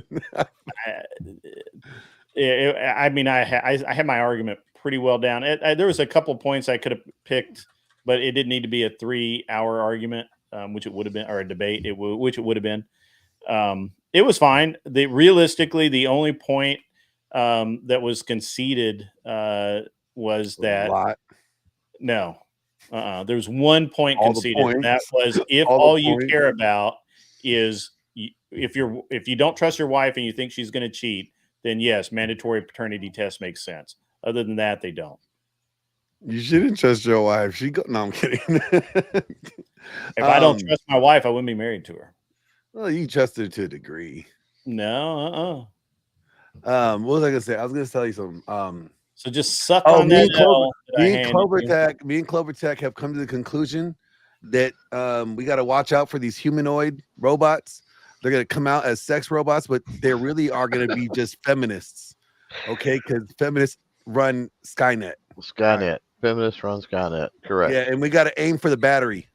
Aim for the battery. Shoot for the battery, baby. Do they depreciate in value like every other feminist? No, these are. You have to lease them like every other woman. Yep. I mean, think about this. I was listening to that, and I don't know if we're that close to it, but it was pretty interesting. Think about this. All the guys that are complaining about, like, girls with high body counts, they're gonna end up getting hand-me-down sex bots. How many body counts are those sex bots gonna have? Oh, hey, man. but you could replace the silicon on it, so it's a fresh, new, refurbished bot when it comes down. The sex bots don't come with any baggage. So. Is it well? Baggage. Unless reset. Well, maybe the government passes a law where you can't reset the odometer. It's kind of like on a car, right? Oh my God! You got like thrust per second. Pre-owned. Is it like dick thrust per second? Man, that's your next show right there. Is if you're going to go for a retread, if you're going to go for a divorcee, do you go for certified pre-owned or do you go for the bargain lot? You know what? I don't know. That's a good one. I know. That's kind of hard. I know. All right. Look, I could see a future where we have the Indian hackers coming in to hack these bots and just come in while you're in the middle of business, be like, we're trying to reach you about your car's extended warranty. That's hilarious. True. And you'd have to listen to her face saying it. Mm-hmm. Oh, that would suck so much. Yeah. All right, Clover Tech, your final thoughts. Now that Glenn is completely, I'm done.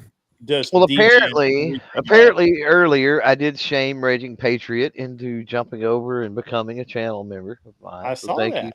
Thank you to Raging Patriot for that. Recap, man, AK-7s are awesome. Gay Ks? They need to really, gay Ks are awesome. They need to release the Vegas documents and files because that was a fucking M249. I'm sorry. See what else? What else do we cover? Oh, the H cars are awesome. Ohio ordinance are awesome. And I guess more importantly, on the mental health aspect, I just, I go back to we need to be better people. We need to be better humans, and if we can all try to do that, and I don't give a shit about a Star Trek utopia, but because of the sex robots mainly, but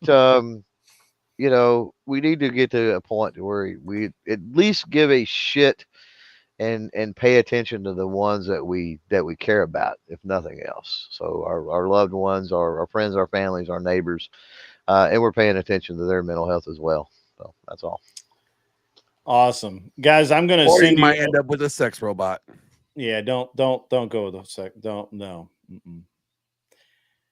because it's going to be powered by Tesla. You're not going to be able to take the battery out of it. It's not going to be switchable. It's going to have cameras. It's going to report data back. Do you really want your sex data on a database? Like I don't know. It's already out there on my OnlyFans, so who cares? Yeah. Well. Just imagine on the prawn hubs, they have the statistic of the average time the user. That's right. That's weird. Yeah, that's right. So he gets the 3.5 minute version because. Oh, I would be totally okay with that. And you can't take them off the grid. So there you go. Guys, I'm going to send you over to Grumple Stillskin. He's going to talk guns and politics and all kinds of good stuff, just like we just did, but better, probably, maybe, probably not. I don't know. We'll see. You guys have fun. Yeah, you don't have to go home, but you can't stay here. Be cool and wear glasses if you need them, and get off my lawn.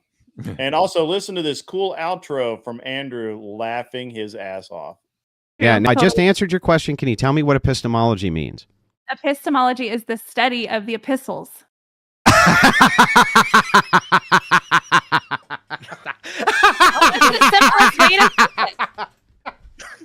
I mean, you can.